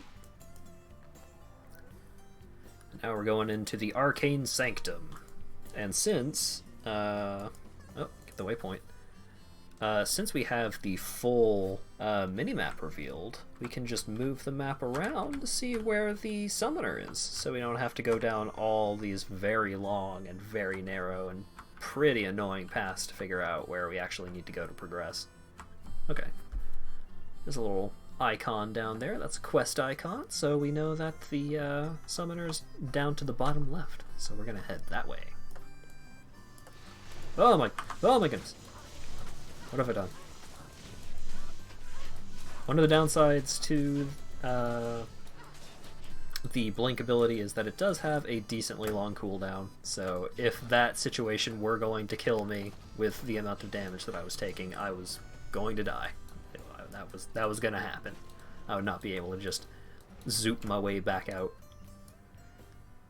Thankfully, still fine, but scary.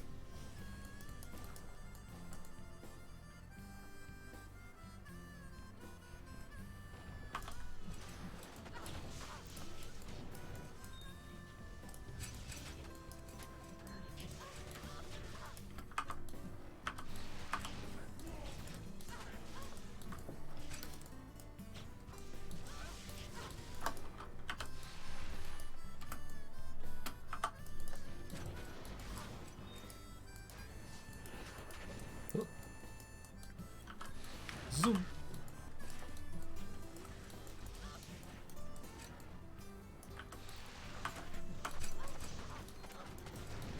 There are a couple of areas of the game. Oh, see? We can already see Summoner. There are a couple of areas that are much worse than others about not having some kind of teleport. Once we get to the next act, we're going to be going through the swamps. And the swamps, they've got this river running right through the middle of most of the main thoroughfares that you take throughout the majority of the act. And if you don't... Oh wow, dropped like a rock. If you don't have a teleport to get across, sometimes you need to go way out of your way to find a bridge to get to the other side. Oh, real quick, another example of intended solution or problem solving for this game. The symbol... So here you've got this ring of symbols that are going to appear above the doorways or next to the doorways of these 7 temples. The symbol out of the 7 that does not show up among these little floating symbols is the correct the correct tomb, the one you actually need to go into to fight the Act boss. Thankfully, another example of Median XL kind of smoothing things along. It removes a little bit of the fun, like, you know, figuring out which tomb was the right tomb is kind of a little bit of a puzzle. It's a neat little thing, but most veteran Diablo players, like most people that are going to be playing Median XL, have already been through the Canyon of the Magi 100 times. They already know how to figure out which tomb is the right tomb. So what they did for Median XL is, you see the name Talrash's tomb shows up in white. So whenever you're next to a doorway, that thing shows you the name of the zone on the other side of the door. So this leads to Talrash's tomb. But this also leads to Talrash's tomb, and each of them has this little symbol indicating which tomb it is. The right tomb, it's kind of hard to read on the smaller minimap, but you can see that leads to Talrash's tomb. This is Talrash's tomb. The green text means it's the right one.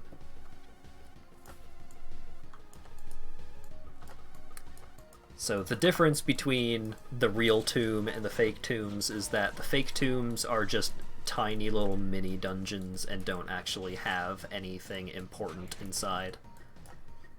Meanwhile, the correct tomb has the Act boss inside.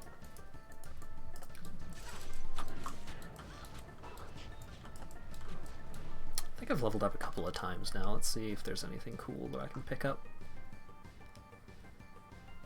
4 out of 6. Not really interested. Perfect Being. Absolutely. A lot of points that we can shove into Dexterity. Hopefully I'm not screwing myself over by not putting a ton of points into Strength. I probably am, but I'm also probably not going to be spending a ton of time farming for optimal gear, and optimal gear is usually the kinds of stuff that you really want the extra strength for.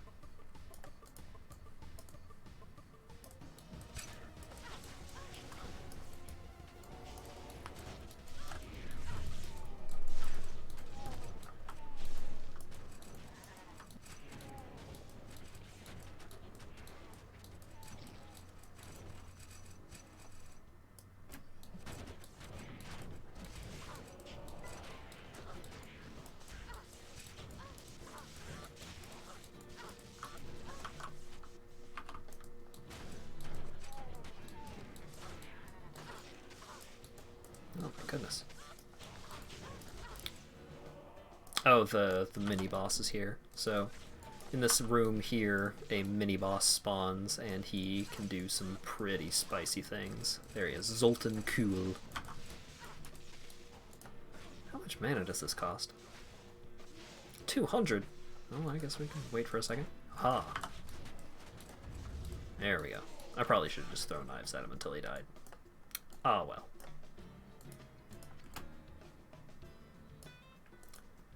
So we shove the rod into the orifice, as you do.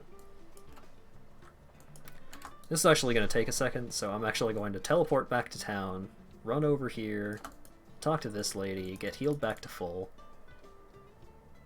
and then run back inside.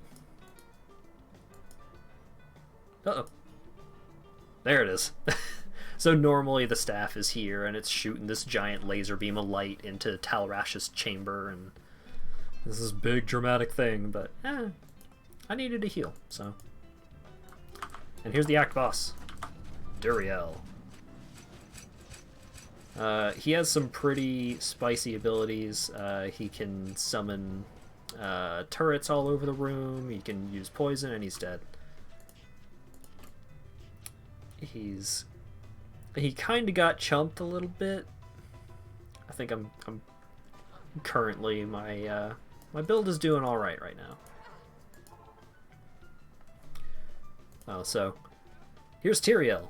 He's an angel, and he's our good buddy. He hates Diablo, so enemy of our enemy is our friend. He's going to help us kill Diablo in Act 4, but right now we got to go to the swamp.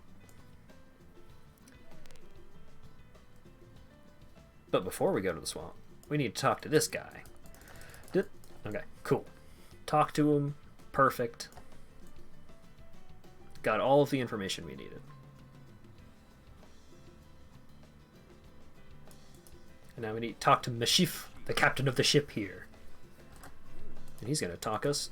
We're going to sail east. So we sailed east at the, we traveled east at the end of Act 1, and now we're going to sail east at the end of Act 2.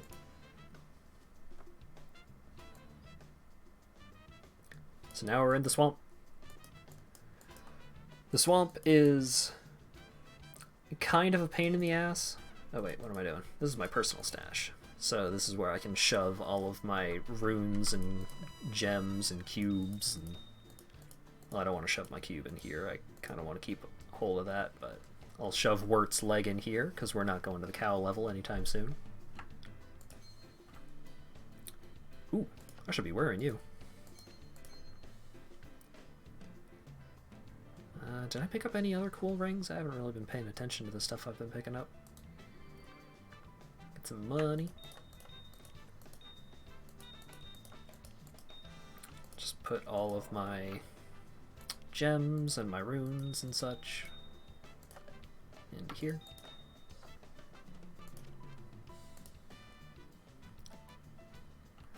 Jewels are interesting. Jewels can also be put into the sockets of your gear, but unlike gems and runes and such like that, they are randomly rolled. So this one rolled plus 18 to mana. It could have rolled plus 7 to lightning resist, or plus 20 to life or something. They can be pretty handy if you get a good roll on them. It's mostly up to luck. So they're good, but less consistent than gems and runes, because with gems and runes you always know what you're getting. So I think what I'm going to do is I'm going to take these 2 crystals and my knives. Oh, I need to get an oil first. So we'll run over here. This is the guy that sells oils in this act. Pick up an oil of enhancement. And we'll also sell these pieces of jewelry that I'm not wearing. I'll give this to my friend.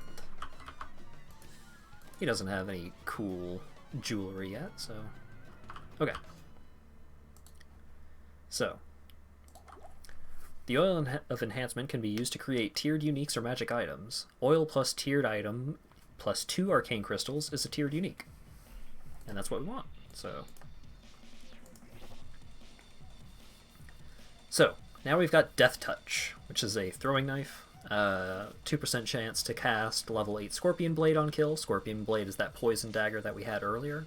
So we can just cast that for free sometimes.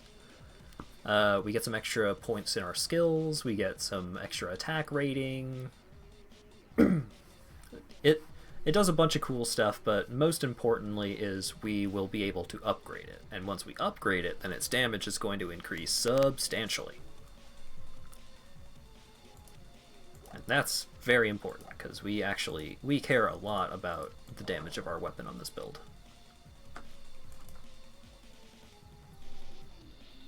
Do we? Actually, hang on. Yeah, 80% weapon damage. We care about our weapon damage. I was getting a little worried there for a second, because I was like, oh wait, no, actually this, it gives it based on the dexterity, but no, it also cares about weapon damage. Oh boy. You okay, buddy? There we go. This guy's trapped behind some barrels. He's freaking out, though. Alright. Spider Forest. My least favorite kind is forest. Oh, it's the Dark Wanderer. Whoa. Oh no, he turned into flesh beasts.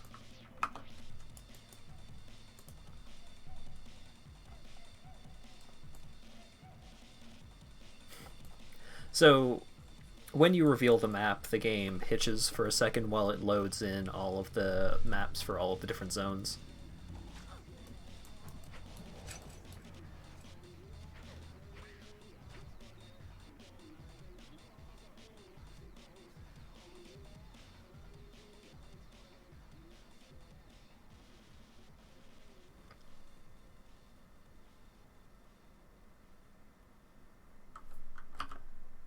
Okay. Sorry, Teddy. It was taking me a second to remember what you were referencing with your death touch bit. Yeah, no, death touch, no instant kills. I feel like that might be a little unbalanced, believe it or not.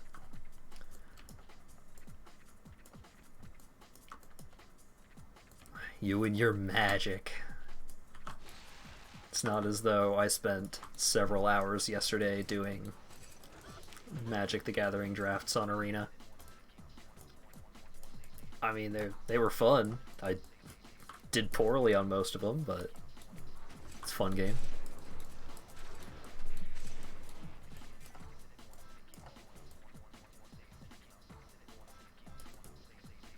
Oh wait, okay, Spider Cavern is the place that we need to go. So, in this act, the goal is to get a bunch of body parts of a cool dead guy, and then we shove his body parts into his old flail, and then we use his flail to break an orb. And then we kill the act boss. A jade figurine? That's part of a side quest. Whoa, whoa, whoa, whoa, whoa. Whoa, desync. Oh, no.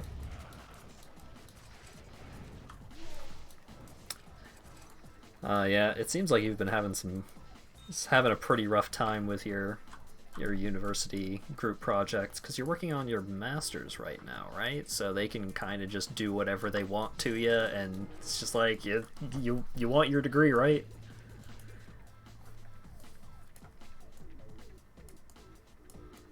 Yeah, that's kind of how it was with my masters that I dropped the frick out of. That was absolutely not my scene, because well, I mean, it was a little bit of a different situation with mine. They were, a lot of them were very elitist about a lot of things. Oh boy, hype train.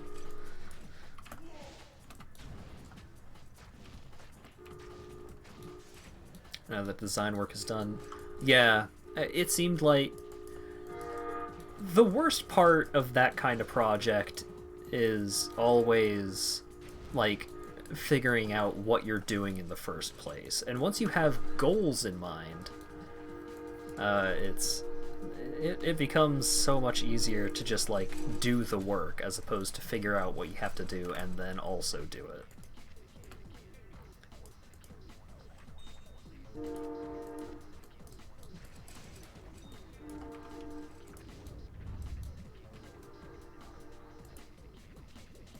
The fact that you have multiple classes to worry about in addition to this big ass project they've put you on is pretty whack. That was one good thing that I could say about Full Sail is that you had one class a month. It was a very accelerated class. You had a shitload of work to do, but you could focus.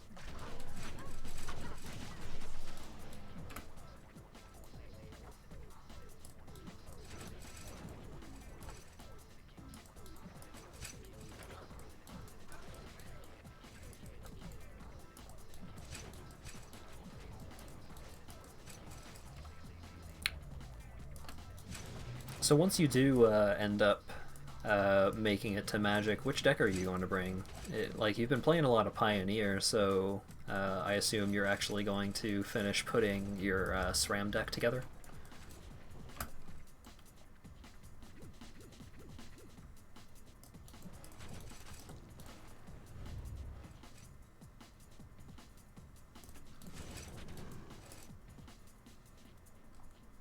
Is there anything over here? Oh my goodness.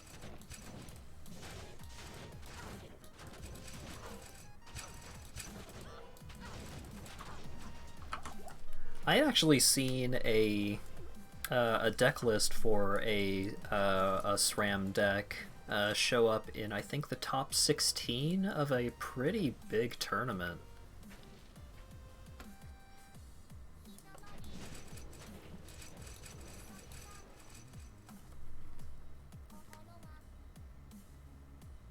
Yeah, the white-black version. I mean, it's still base white. The black seems like it's mostly a splash. Also, this song is alright, but let's see if they have the actual Katamari soundtrack on here.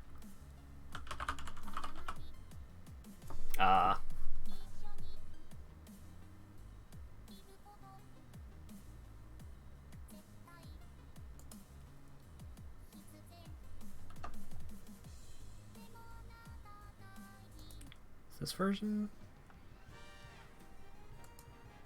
Okay, this version is much better. Okay. Because I love Lonely Rolling Star, but that kind of techno, almost... that version wasn't doing it for me, but this one, here we go.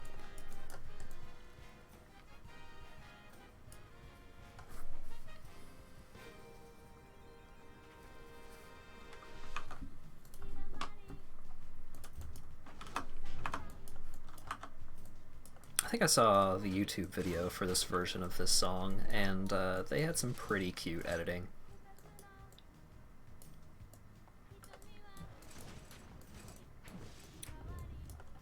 Yeah, Teddy, that seems about right.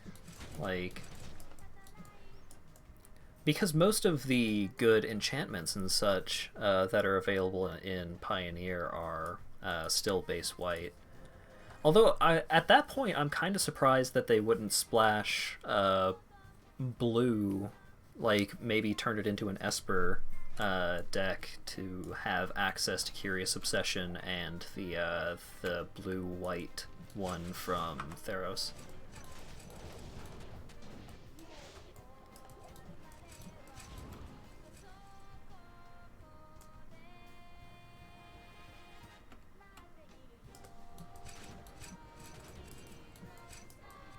Oh, the Harpy, right. Okay, that seems like an interesting version of that deck. I mean, I'm biased, of course. I prefer white-black versions of basically everything, but...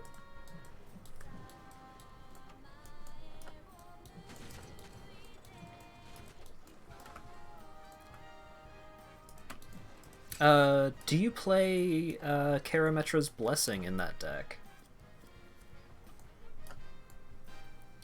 Giving an enchanted creature indestructible seems good.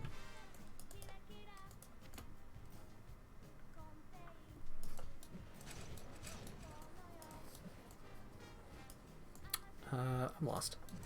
I have no idea what I'm doing.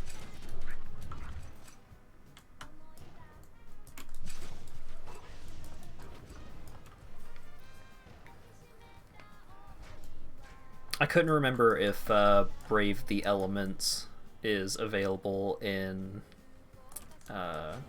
Pioneer, but also, I don't know if Brave the Elements would even really do it, considering that one of the best decks is Blue-White Control. So you kind of want the Wrath protection.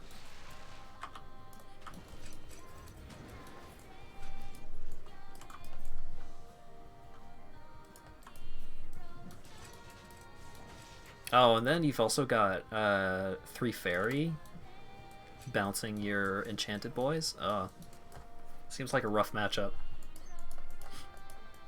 Especially if you're not playing with the blue enchantments to gain some card advantage.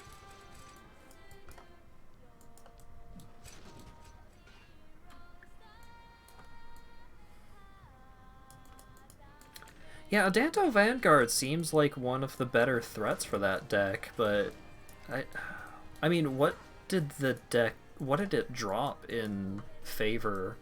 Like, what did it put in over Adanto Vanguard?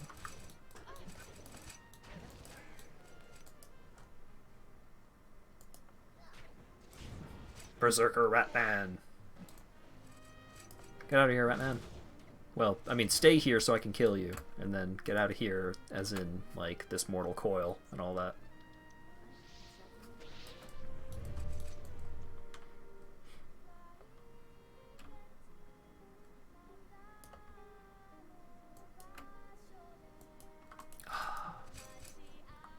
That guitar riff, so nice.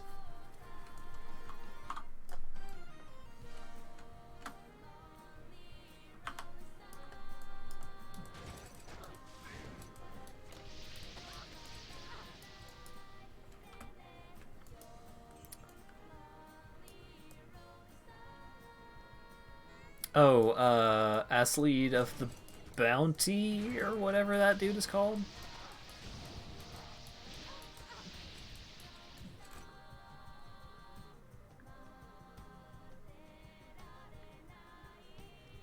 Oh yeah, bestow creatures, because the original Theros block is available. It's an interesting deck, because it's, like, it's boggleless boggles. Like, you're not playing the main reason that a lot of decks would play, like, a really aura-heavy game.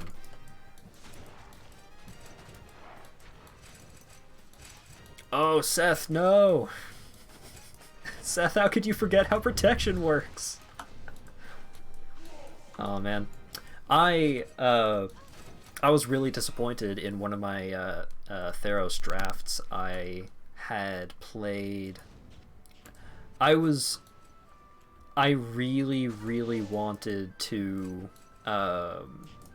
give my opponent's creature protection with the guy that sacks. I wanted to give my opponent's creature protection from white, so that the enchantment that they had cast on it would fall off, and the enchantment they were casting on it would, like, fizzle and immediately hit the graveyard. So they wouldn't get Constellation Trigger from it. But it's only creatures you control. It's very disappointing.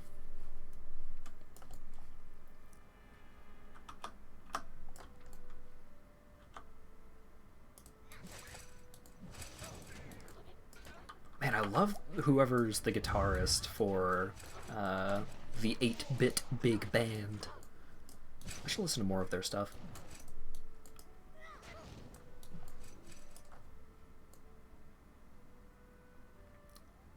Where is...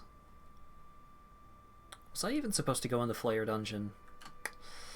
I don't think I was.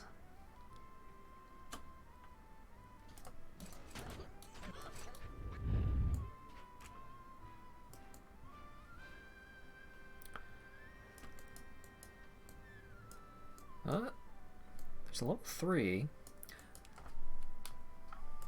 Oh, okay, I was supposed to go in here. Cool. I'm not a fool. I mean, I was right about this. I'm not going to go so far as to say I'm not a fool. That seems bold. Oh my goodness.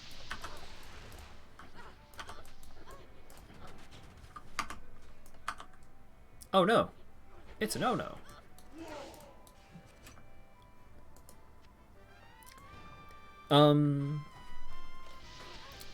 I can't imagine that at least something out of the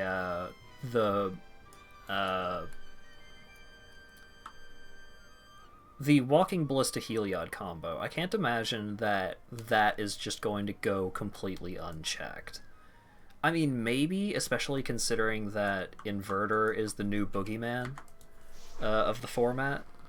But it still feels like a 2-card infinite combo is a little much, even for Pioneer. But that mono-white deck does play Legion's Landing sometimes, because... Sorry. It's nice to have... It's a nice source of extra life linkers against control and such.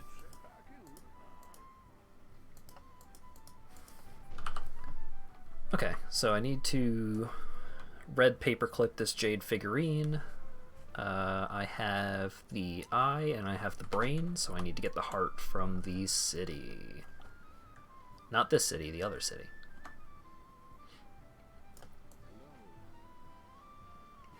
Yeah, I really liked the vampires from Ixalan.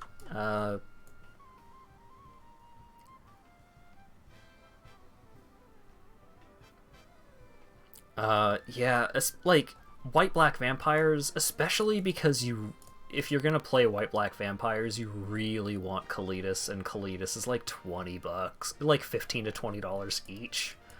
But he's the best card in that deck. And Sorin is also expensive, and it's just like, everything in that deck. All of the best cards in that deck are super expensive, and not because of that deck. Like, I don't even know if that deck is super powerful. It's a hassle.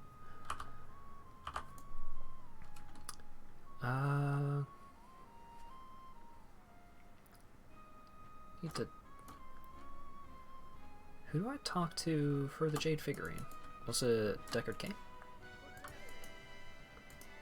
Who do I talk to? Mashif.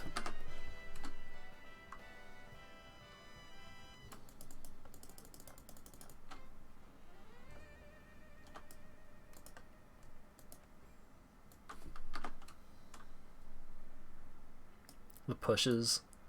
Oh my god, I think I am one promo fatal push off from a playset, and then I had 5 of the non-promo pushes. I was so happy to pick that up. Though I don't know if I'm ever going to play Pioneer, and push isn't as good in Modern these days. I mean, maybe it's still good in Modern, but I don't have any fetches. Permanently add 50 to life. Hot damn.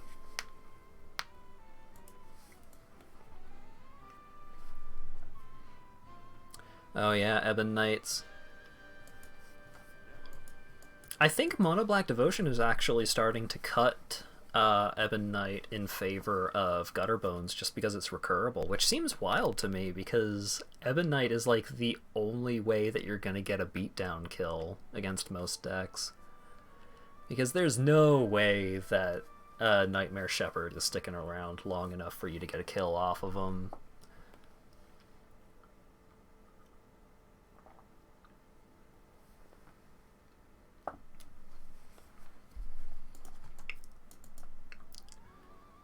I didn't get... I missed a waypoint.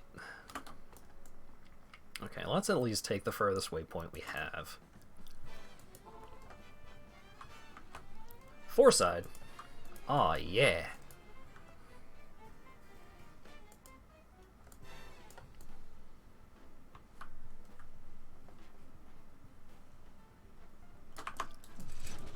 I actually liked Earthbound more than I liked Mother 3, which seems to be a bit of an off opinion from everything that I've seen about the Mother fan base. Like,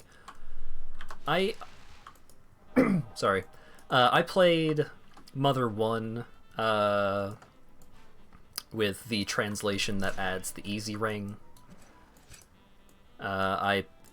So I didn't find that game as bad as a lot of people said. Like, it was definitely hard to go back to. It was definitely very classic RPG, but I thought it was a really neat game, and then Earthbound was just so good the whole way through. I mean, there were a couple of sections where the combat just got to be a bit of a slog, but it was consistently very, very good. And then Mother 3, maybe it's because I was playing it emulated and I had some issues with the timed hits, the rhythm hits being a little bit off, so I was never able to use them consistently. But I just didn't enjoy the combat in Mother 3 all that much. Especially, there's a section where you have to walk across the ocean floor, and it's just so slow, and the boss at the end is way more difficult than almost everything else up to that. Like, I mean, of course the boss is more difficult than everything else up to that point, but it's disproportionately difficult, so I had to do a bunch of grinding in this section where you had to constantly refill your air meter, and it's just like... Oh my god.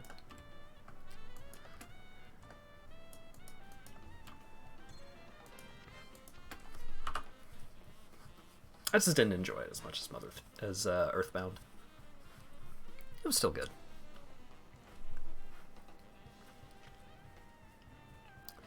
But yeah, getting back to what you were talking about with the whole standard metagame. The standard metagame is actually really interesting right now. It seems to be pretty diverse. Like there are mid-range decks, there are ramp decks, control decks.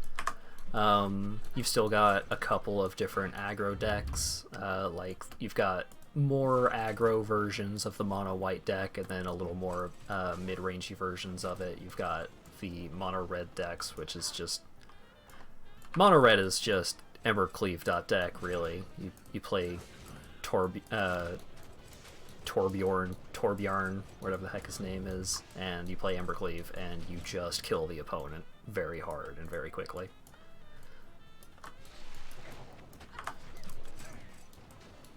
Mono Black Devotion is it's a value deck with kind of a combo kill, where it's like Gary is your win con for the most part.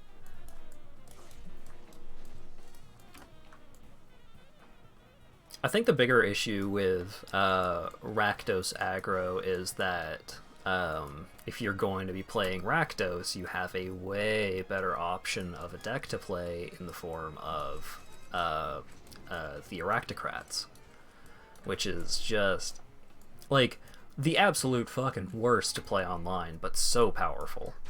So synergistic, it's got a lot of value engines, and it's just like pretty consistent and really interesting to play.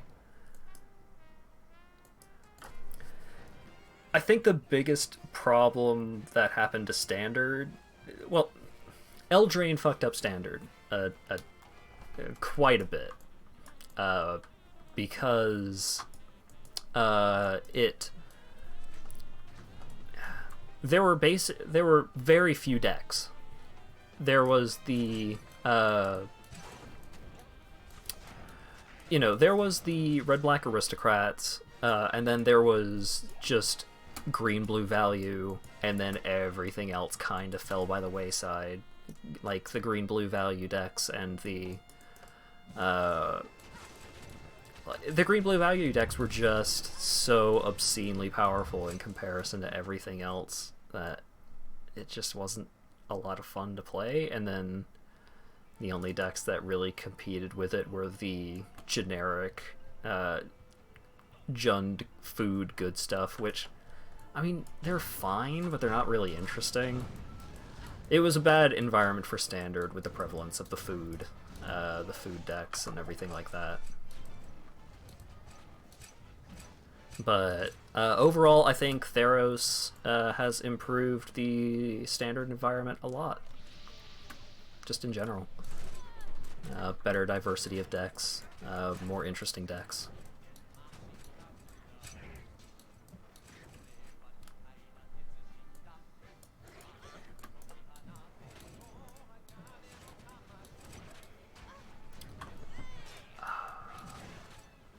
Is this Mystical Ninja Goemon? Okay, yeah. This is the theme song of the Giant Robot. I should actually go back and play some of the Mystical Ninja Goemon games. They seem like really fun and extremely Japanese games.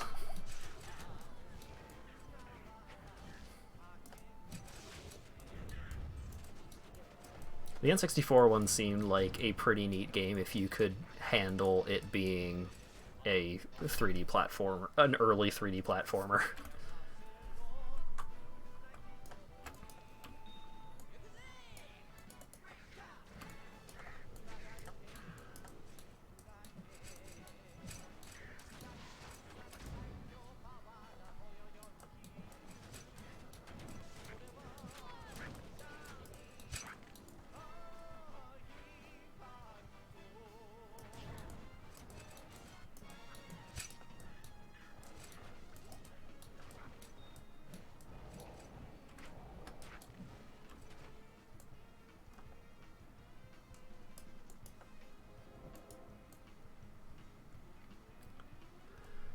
Okay. I haven't been talking much about the game, but Act 3 is a lot of just walk through the swamp and kill some things, and then pop into a dungeon, and then walk through the swamp some more. Not a lot of interesting encounters. But we're in Lower Kurast right now, and once we get to Upper Kurast, things start getting a little more interesting, because if you'll remember at the end of Act 2, you had at the end of Act 2, you had a bunch of different tombs, and only one of them was the right tomb to go into. You've got a little bit of that going on in Kurast, where there are a couple of side quest items that could be found in any number of different locations. So you've got to do a little more exploration to find it. And then you also have the sewers, which can be used to get around the city in a different way.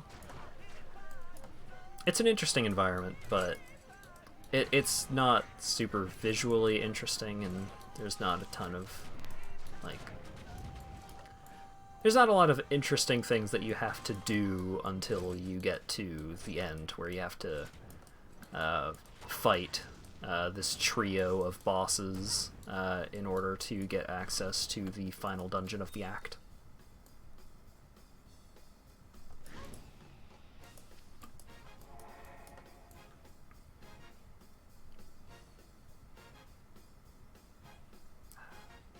I'm tempted to fave this song, but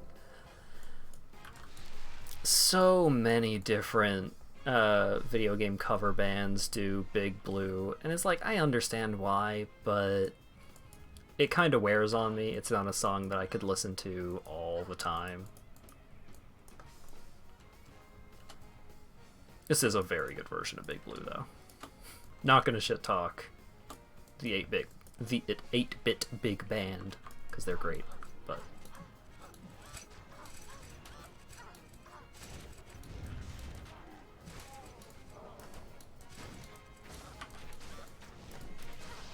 Whoa, whoa, whoa, whoa, whoa, whoa!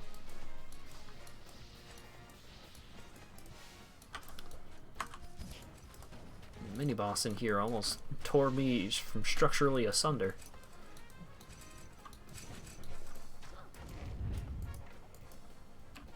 Aha! I got Benstein's tome. Ooh, nothing cool.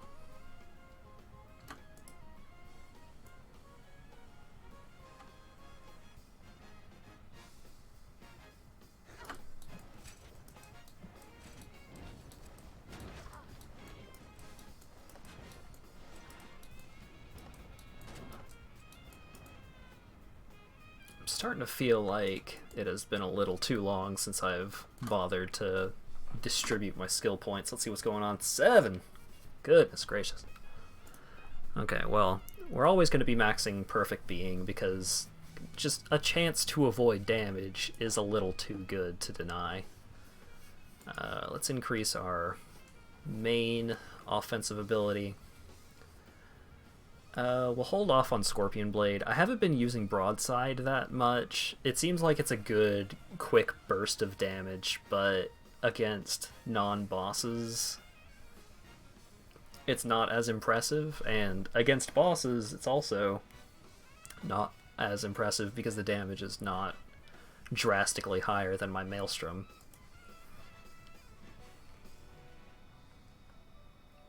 I have just not been using Queen of Blades at all, and that's a mistake, because it's actually pretty good. But for right now, I'm just going to put some points into my ways and see if I can actually get myself to use Queen of Blades more often. Because that really just gives it to anything that gets close to me.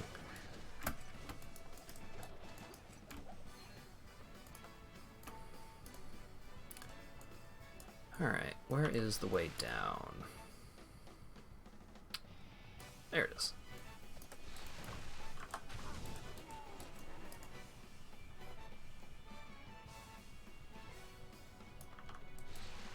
Ah, I made it all the way over. Sweet.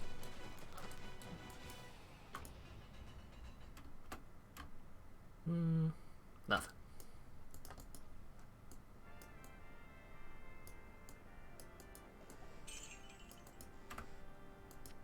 And now I've got the heart.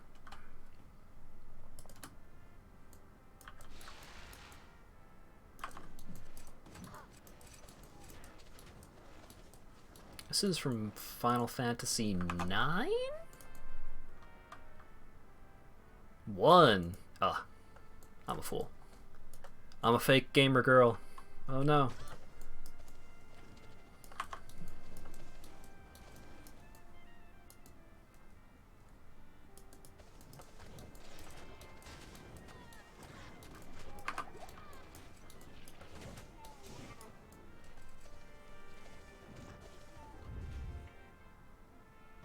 Although now I kind of feel like I need to listen to the main theme for Final Fantasy IX, because I would definitely feel like an even bigger dingus for not immediately recognizing it. Because 7 and 9 are two of my favorite Final Fantasy games.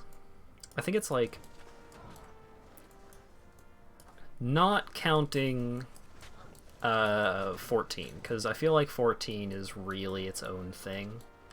But Final Fantasy, I liked 13 a lot more than most, I feel. I think that Final Fantasy 13 was underrated, but not by that much, because the problem with Final Fantasy 13 is that it gets good after 20 hours, and that's a lot of investment for people to make before the game gets good. But as soon as you hit, like, the open world section, which is, like, halfway through the game, like, you get a lot more customization with all of your different party members and your party compositions, and it just, everything about the game opens up so much, and it becomes such a drastically better game, but it just happens so, it happens way too late. I'm not listening to Big Blue again. Get out of here.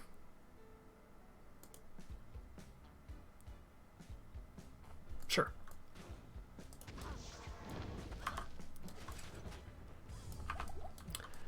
Anyways, Final Fantasy games. 15. One of my favorites. It's not as Final Fantasy as a lot of the other ones, and that's okay. It is its own thing while still having a lot of the, like, exploration and the wonder and all of that good stuff that you want out of a Final Fantasy game. And also just, like, the boy band road trip, all of the main characters are so likable and interact in such believable ways. The character writing in the dialogue was just so good. The ending sucked, but the rest of it was so good. One of the few video games to make me cry. Very good. And then, like, in terms of traditional Final Fantasy games, you have 7 and 9. Like, those are just so extremely good. 12 is kind of on the brink of a traditional Final Fantasy game, because it's got that, like, it has moving around and stuff, which it doesn't matter as much as you would hope it does, but it matters enough for it to be, you know, still less traditional than a lot of people are looking for. I still need to play through 5 and 6. 4 I thought was okay. The drastic hike in difficulty was not really, it was not great. Just every now and then there would be a point in the game where you would just have to, okay, here's the point where you stop playing for a while, and here's where you need to level up for a bit. Wasn't great. But overall good, but had some issues. Alright, so I shoved that guy's eye, heart, and brain into his flail, and then I hit a stick with it, and now I can go into the Durance of Hate. And the Durance of Hate is where the act boss is. It's where we get to meet our good friend Mephisto. But first we need to talk to Deckard Cain.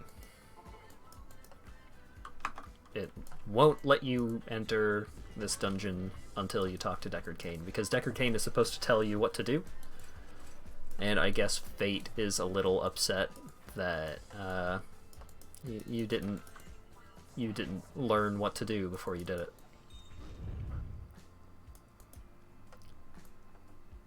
Okay, now this is one of the most important waypoints in the game, because the waypoint right before Mephisto is super handy for farming gear.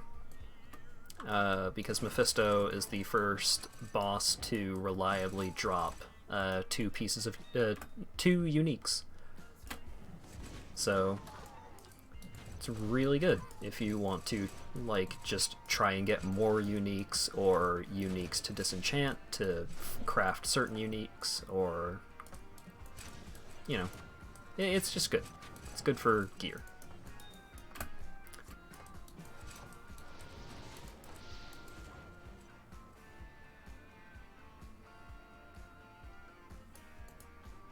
So, got the waypoint, and now we just need to go,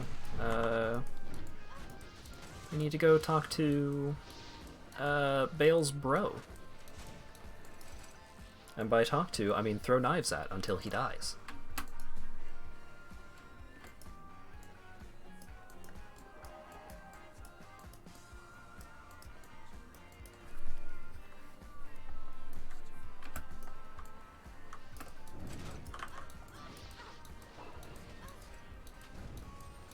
Another level. Ooh, rubbery gloves.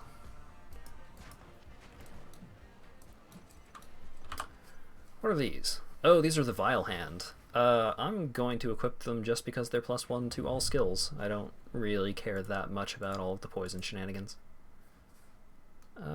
Hey, friend, do you want some hand-me-downs?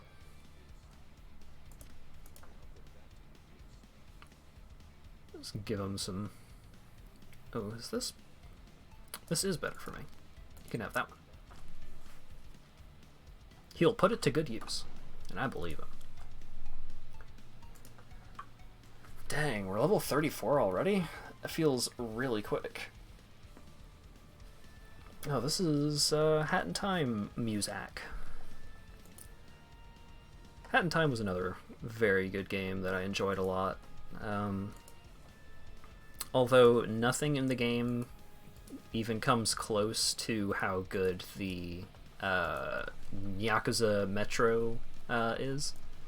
And Yakuza Metro is so good. Like, it opens up the environments that you're exploring by a massive amount. The characters are a lot of fun. The visual design is beautiful. Just like walking around and looking at all of the different graffiti and all of the neon lights and everything, and then all of the little food stalls that you can go to, and you get some really good jokes. It's great. Just excellent piece of DLC. Oh, I'm dead. I'm pretty sure I opened a portal. Oh no. I didn't open a portal. Oh no. This axe says it all. Oh no. I am a massive fool. Oh well, that's okay. We needed to do a couple of things back in town anyways. Oh, we have an arcane crystal. Let's upgrade our knife.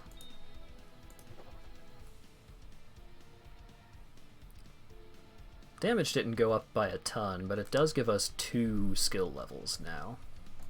So that's nice. While we're here, we'll disenchant this.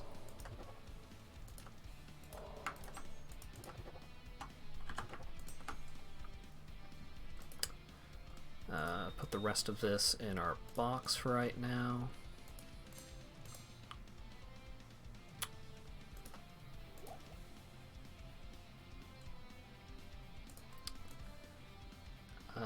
We'll talk to Ornus.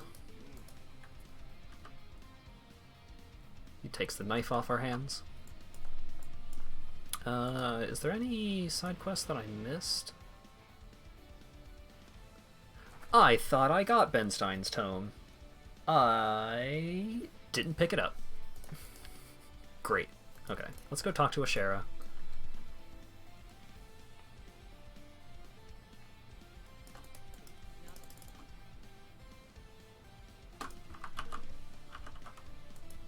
Okay.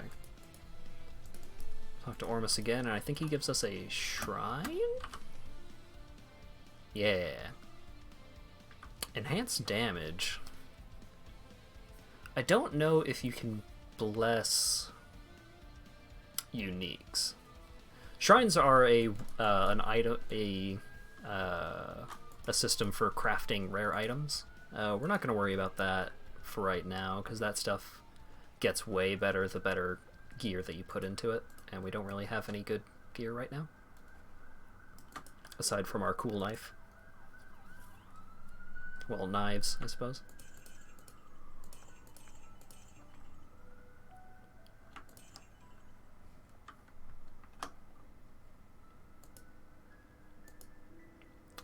Let's get some more upbeat stuff going.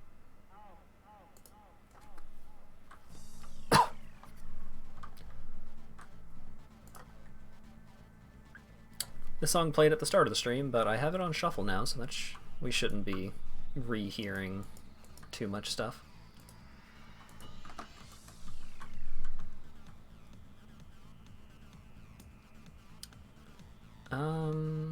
Right, I need to go back to Kurast to get the book. I think it was this building over here.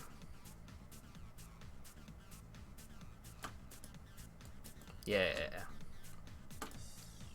Yeah, I just didn't pick up the tome. Weird. Okay. Back to town. Who do we give the book to? Alcor. Alcor is the angry merchant. If you actually listen to his dialogue, he mostly just tells you to F off. Got some stat points out of that, which is nice. Let's leave a buffer of 50 points.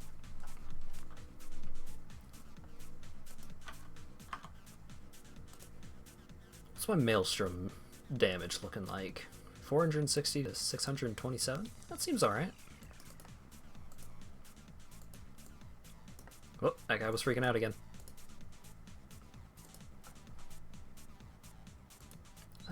Anything cool we can put our points into? Not really at the moment. Okay. Let's kill Mephisto for real this time.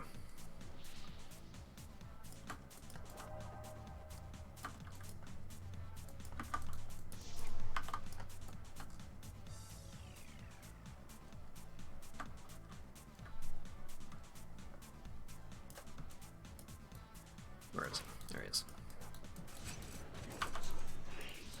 Oh, I didn't bring my friend. Oh no. Okay.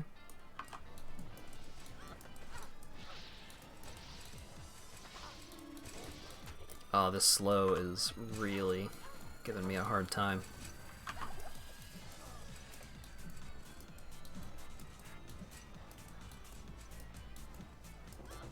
Now he's just running away. Get back here. Quit it. Okay. So we got 2 uniques. We got Mephisto's Soul Stone, which is used in a quest later. Oh, hype train time.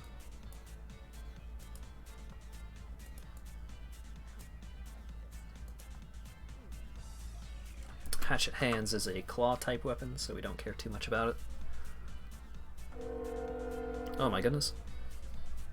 This one's going to be a loud one. I'll actually be back in a moment.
Okay.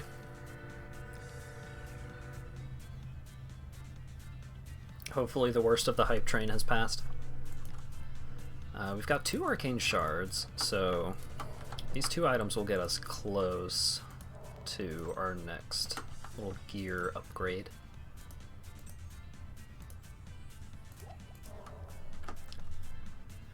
But for right now, we need to go back into the boss room, and we take this big old portal to the next act. We're in the Pandemonium Fortress. Sorry. Pandemonium Fortress is in hell, so we're currently in hell. And we are here to kill Diablo.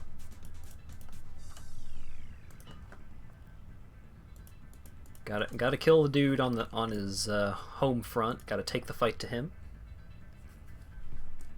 Oh, before I go, let's bring our friend back, Wahid.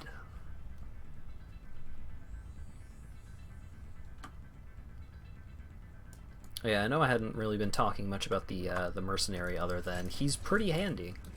The Act 2 mercenary is a lot of fun because he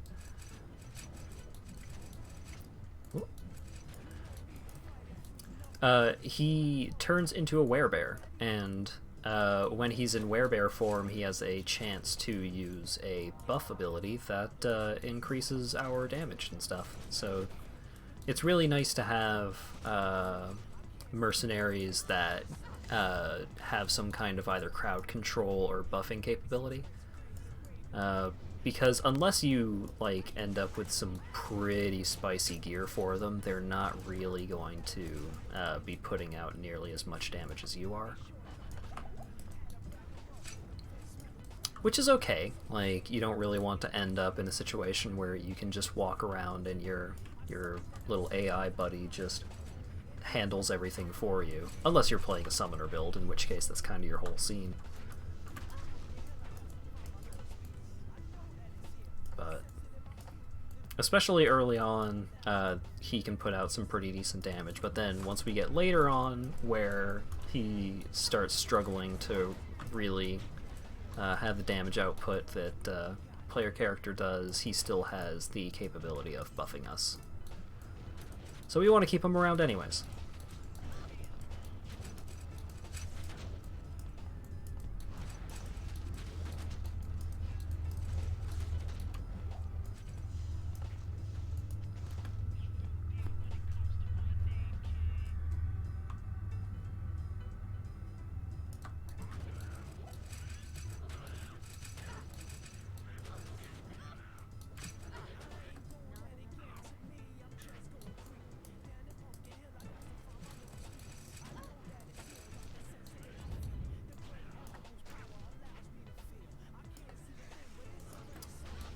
So we're starting to get to the point in the game where we're finding a lot fewer just normal gems, and we're starting to find a lot more flawless gems, and then we will pretty much only be finding perfect gems for the most part. And that's the point where we want to be, because crafting a bunch of gems takes a little while. It's not particularly interesting to do or to watch.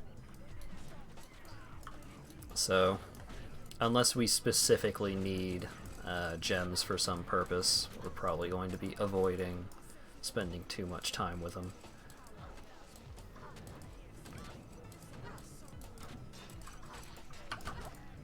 Ooh.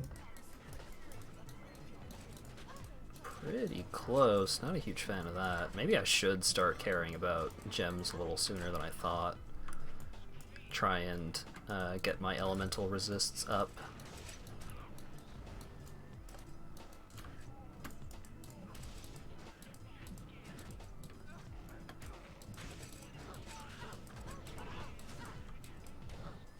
Ooh, I think this is a big level for us. 36. Yeah. Okay, so we can bring Scorpion Blade up to 8 base level, which will make our Maelstrom a lot better. We're 2 levels away from removing the cooldown on Maelstrom itself, which is really nice. Still haven't been using Broadside much, so not going to go out of my way for that. Perfect Being, definitely want to be putting as many points into that as I can. Queen of Blades, still forgetting to use it most of the time, so I think I'm just going to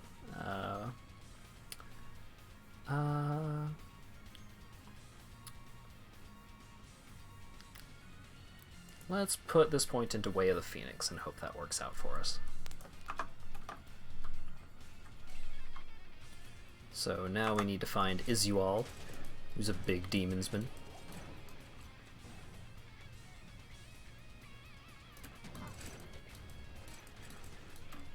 Killing him completes a little side quest in this zone, which is nice. There he is. Oh, look at our damage. Oh, look at that damage, though.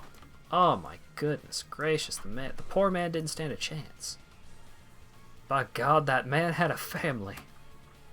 Although he also had an ice rain, which was a bit of a pain in the ass. So, he betrayed Tyrael. Tyrael is basically one of the head honchos among the angels. He's a big important dude amongst the heavens, and that guy was like, nah, I think I'm gonna work for Baal now. Or, I'm gonna work for Diablo. Baal hasn't really come into the scene quite yet. That doesn't really happen until Act 5. But he was playing for the wrong team, because he did get very murdered.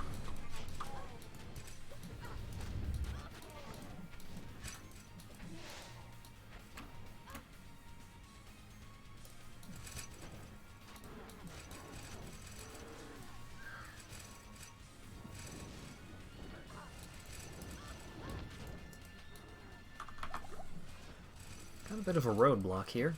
I could portal past it, but I mean, I want to kill stuff anyways. More flawless gems. So we're getting pretty close to the end of the base game here.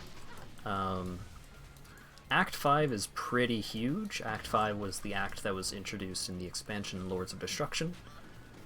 It has some decently challenging content, but I think I am likely going to die to... it is very likely that I'm going to die to Diablo more than any other boss. Hopefully I don't.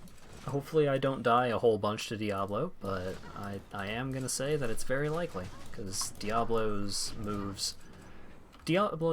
attacks tend to be not extremely difficult to avoid, but if they do hit you, they will just completely chunk your life total. It is... He's a rough boy, especially considering that he moves around a lot, and he can be pretty difficult to hit with some of your projectiles.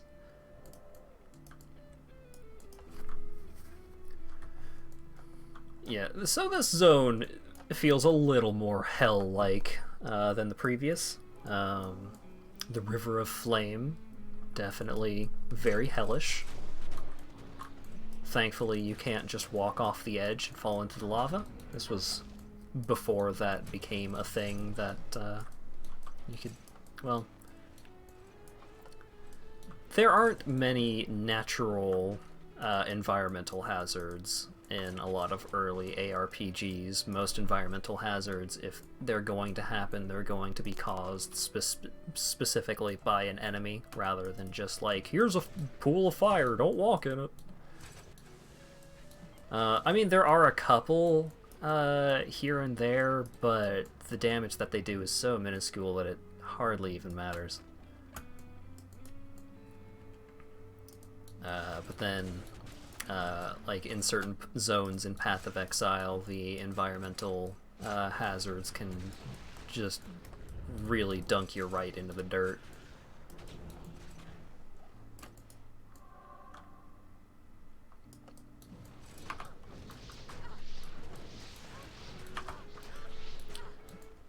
So we killed Mephisto, so here's Hephasto. Totally unique, definitely very different. I mean, he is, in a sense. This guy is basically mostly the same as the Blacksmith, one of the mini-bosses from Act 1, except he can summon Stone Rain, which is a bit of a hassle, but he's not too difficult. So we take his hammer. We need to actually equip it. Oh yeah, that big old boss fight happening in the tabletop tomorrow. Hope you have a good rest, Teddy. Thank you so much for tuning into the stream. It was nice having you around to chat too. Whack. Whack. Oh, we broke the soul stone. What a shame. So, that's kind of a... I don't remember if that's required, but you get a bunch of gems and runes from it.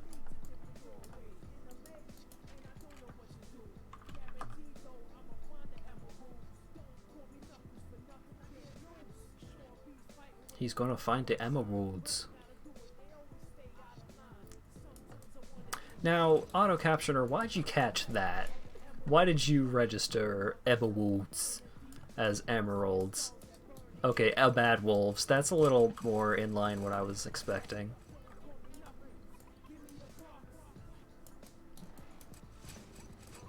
I continue to act under the assumption that the auto captioner is mostly doing okay. Hopefully it's not making me say anything weird. I really haven't been paying attention to it this stream. Oh no. No, I do know, but oh no.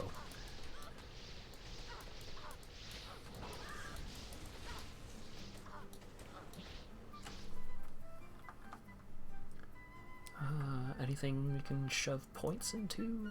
Got 2 skill points. Hot dang. Let's do Way of the Spider.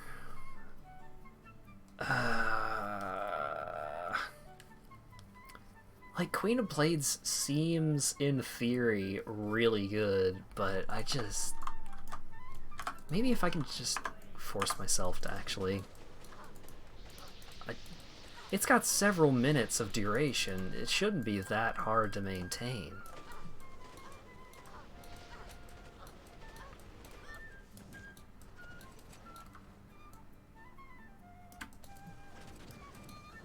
I don't know where Wahid is. He's still alive, it seems, but he's just not around. If I do a warp, will he? There he is. What's up, Wahid? So usually when you do a teleport, it'll bring all of your summons and friends along with you. Not like other player friends, but all of your summons and allies and mercenary and all that shenanigans. So it can be pretty handy if you lose track of your friend or you need your friend more immediately.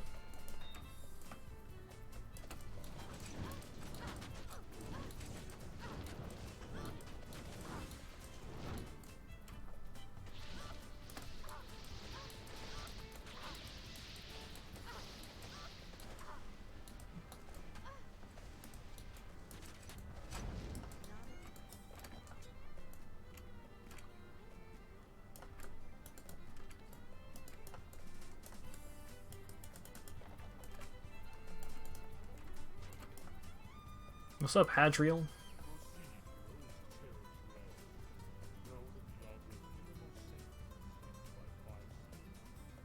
Yeah, click the things, kill Diablo. Problem solved. I mean, it's just that easy.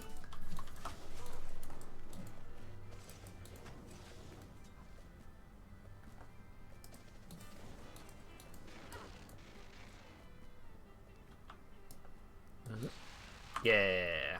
I love how big the range on most of the personal teleports are. You can really go places with them. Whoa. A lot of boys. So here we are, Diablo Sanctum, home of what used to be the final boss, except they added an expansion and now he's the penultimate act boss. Big Brother Bale is now the big boss. Unfortunately, not Uber Prinny Bale. I feel like Uber Prinny Bale would probably be a lot more interesting of a final boss than whatever the heck he is, some weird crab-legged demon thing that just summons a lot of dudes and laughs at you.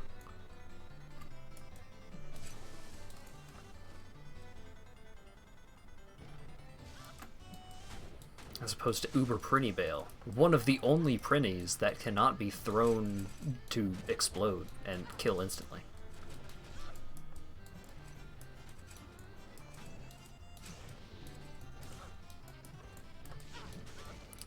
So we gotta click on these seals. The seals will summon a mini-boss. I'm completely out of potions. Oh my goodness. Here he is. Magda. This guy absorbs poison. Each of the little mini-bosses has a different element that they align to, so they take far less damage from that element.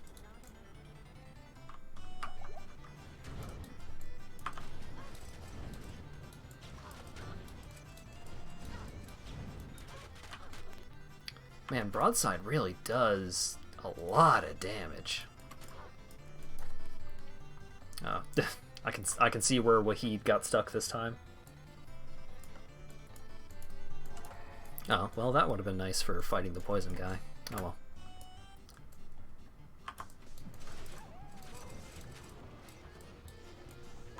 Actually, I'm gonna come back here and grab this jewel. Jewels can be handy.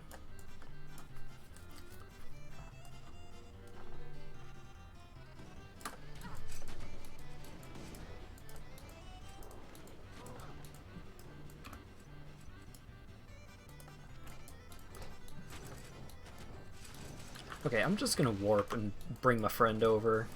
He was not getting unstuck.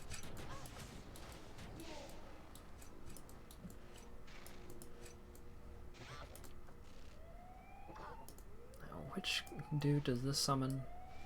Summons the cold dude.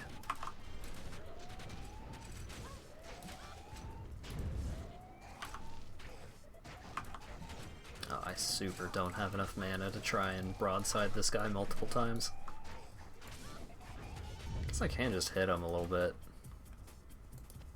My armor is actually pretty decent. My weapon is actually pretty decent at this point. I should just spend more time just hitting dudes. Decent movement speed. Decent movement speed.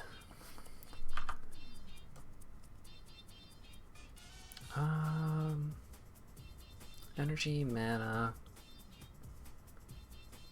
This one has better resists. I'm gonna give those to my boy.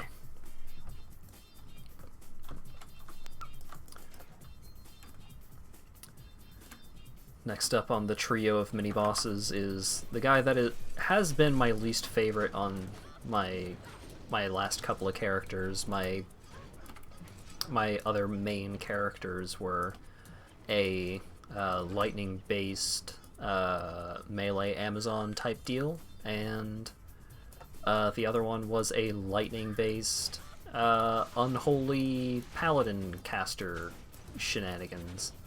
So this guy is resistant to lightning, so he sucked to fight on both of those characters. Thankfully, this character seems to do mostly magic and physical with a little bit of poison and a little bit of fire, and so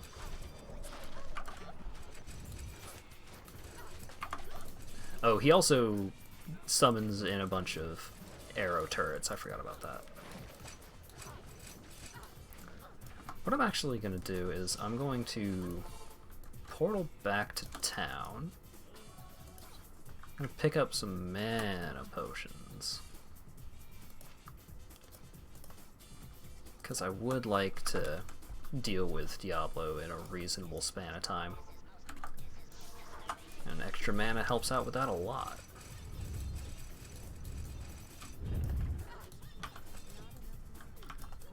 Okay. Bring up Queen of Blades. Oh my goodness.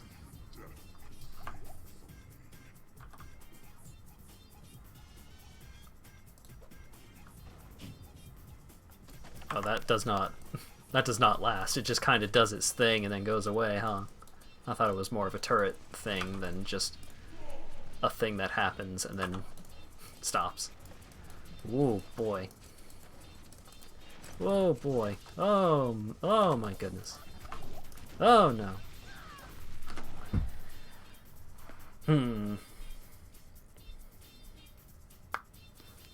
Well. That didn't go great. I got some skill points, though.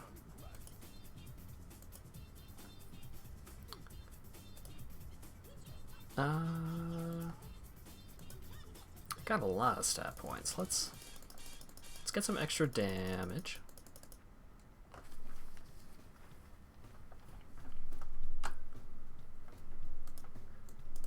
Okay, so when I come out of this portal, it's going to be trapped in a bone prison, I think. But I think I made it far enough away. Oh, it wasn't. Cool.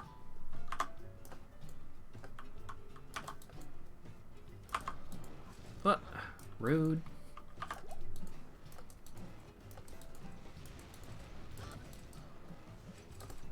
Oh no! That was... I got too brave. I thought I could throw a bunch of knives. I was incorrect. I could not throw a bunch of knives. Oh. I thought I hit the button.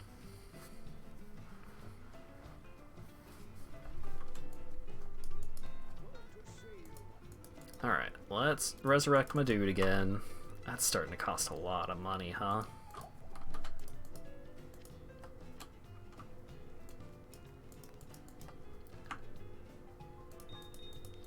Oh my goodness, the hype train is hype as hell.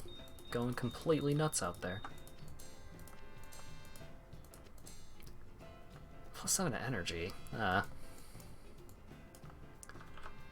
Okay. Buff up. Queen of Blades. Coming in. Going out. Coming back in. Super don't want to not have a portal available. Okay, Broadside does do a lot of damage, but it's a lot of mana and it does not last very long. It's kind of just like a burst of damage. Which is alright, but Diablo's got a lot of health.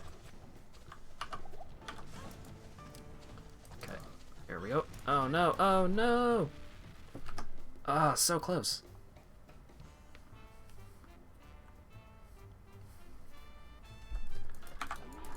Okay, well, he's definitely going down this time. He says, confidently.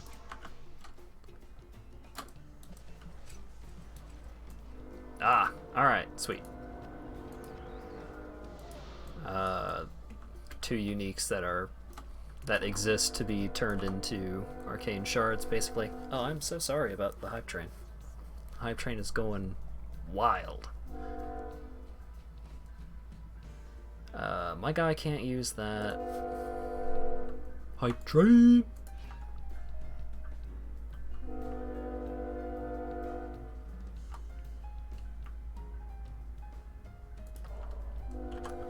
Okay, so let's make an arcane crystal. How much? Okay, this requires dexterity. I've got a bunch of dexterity, so I should be able to still use it after tearing it up again. Yeah. Okay, cool. So, even more plus to skill levels, bonus to attack rating, get some extra benefits from poison, which I guess we've got a decent amount of poison going on. with Way of the Spider. And then Tyrael takes us over to Act 5.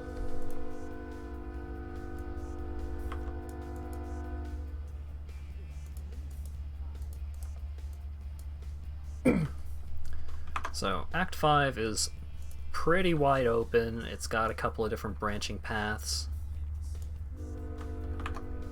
The song's not very good. Yeah. Or Jet Set Radio.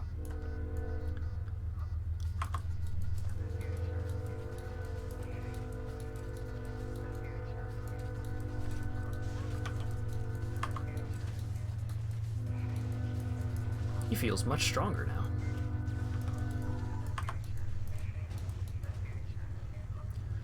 So, a lot of this act is going through this war zone, trying to kill these catapults and free some barbarians.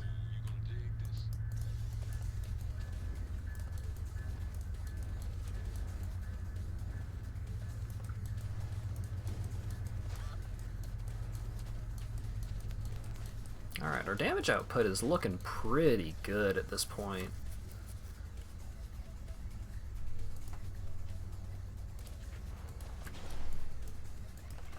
I'm just worried about our resistances. I'm actually still pretty low on most resists. So I think at some point here I might go through... Oh, I am desynced as heck. Where am I actually? Oh, no.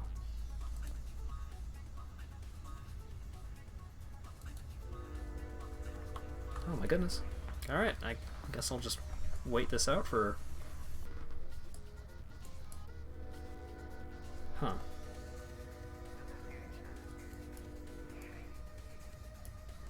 Well.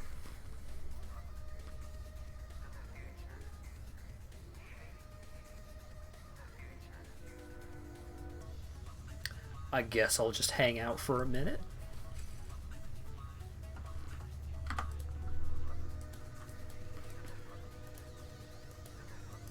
Oh my goodness gracious. Oh god, it's the end of the world.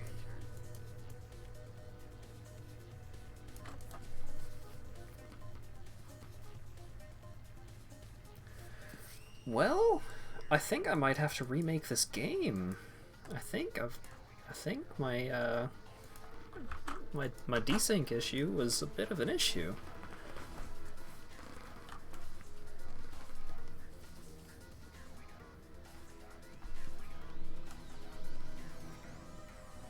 Is there just issues with the server?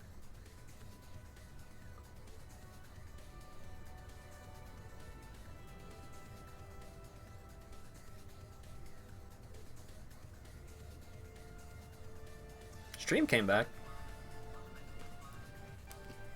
Oh no, I was just talking about issues with my Diablo happening. I didn't know there were stream issues.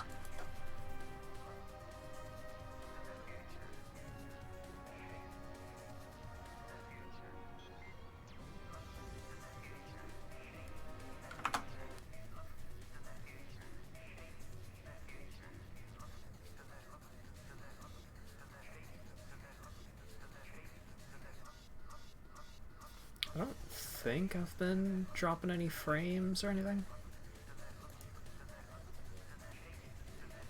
My stream quality is good. The quality of the Median XL servers is not good. What's going on here? Arcane Farm. Okay, it seems like there are. It seems like there are games.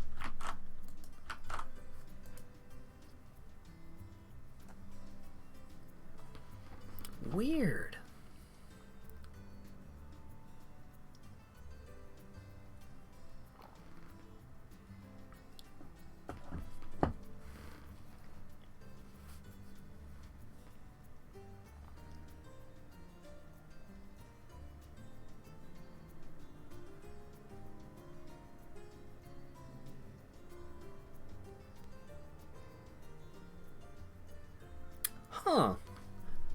I guess I'm done playing Median XL for right now.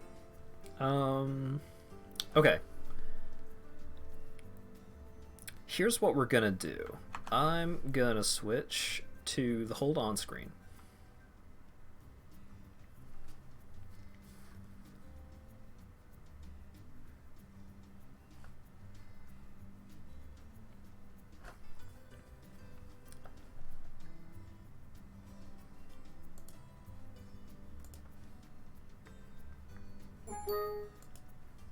Uh-oh. Okay, it's fine.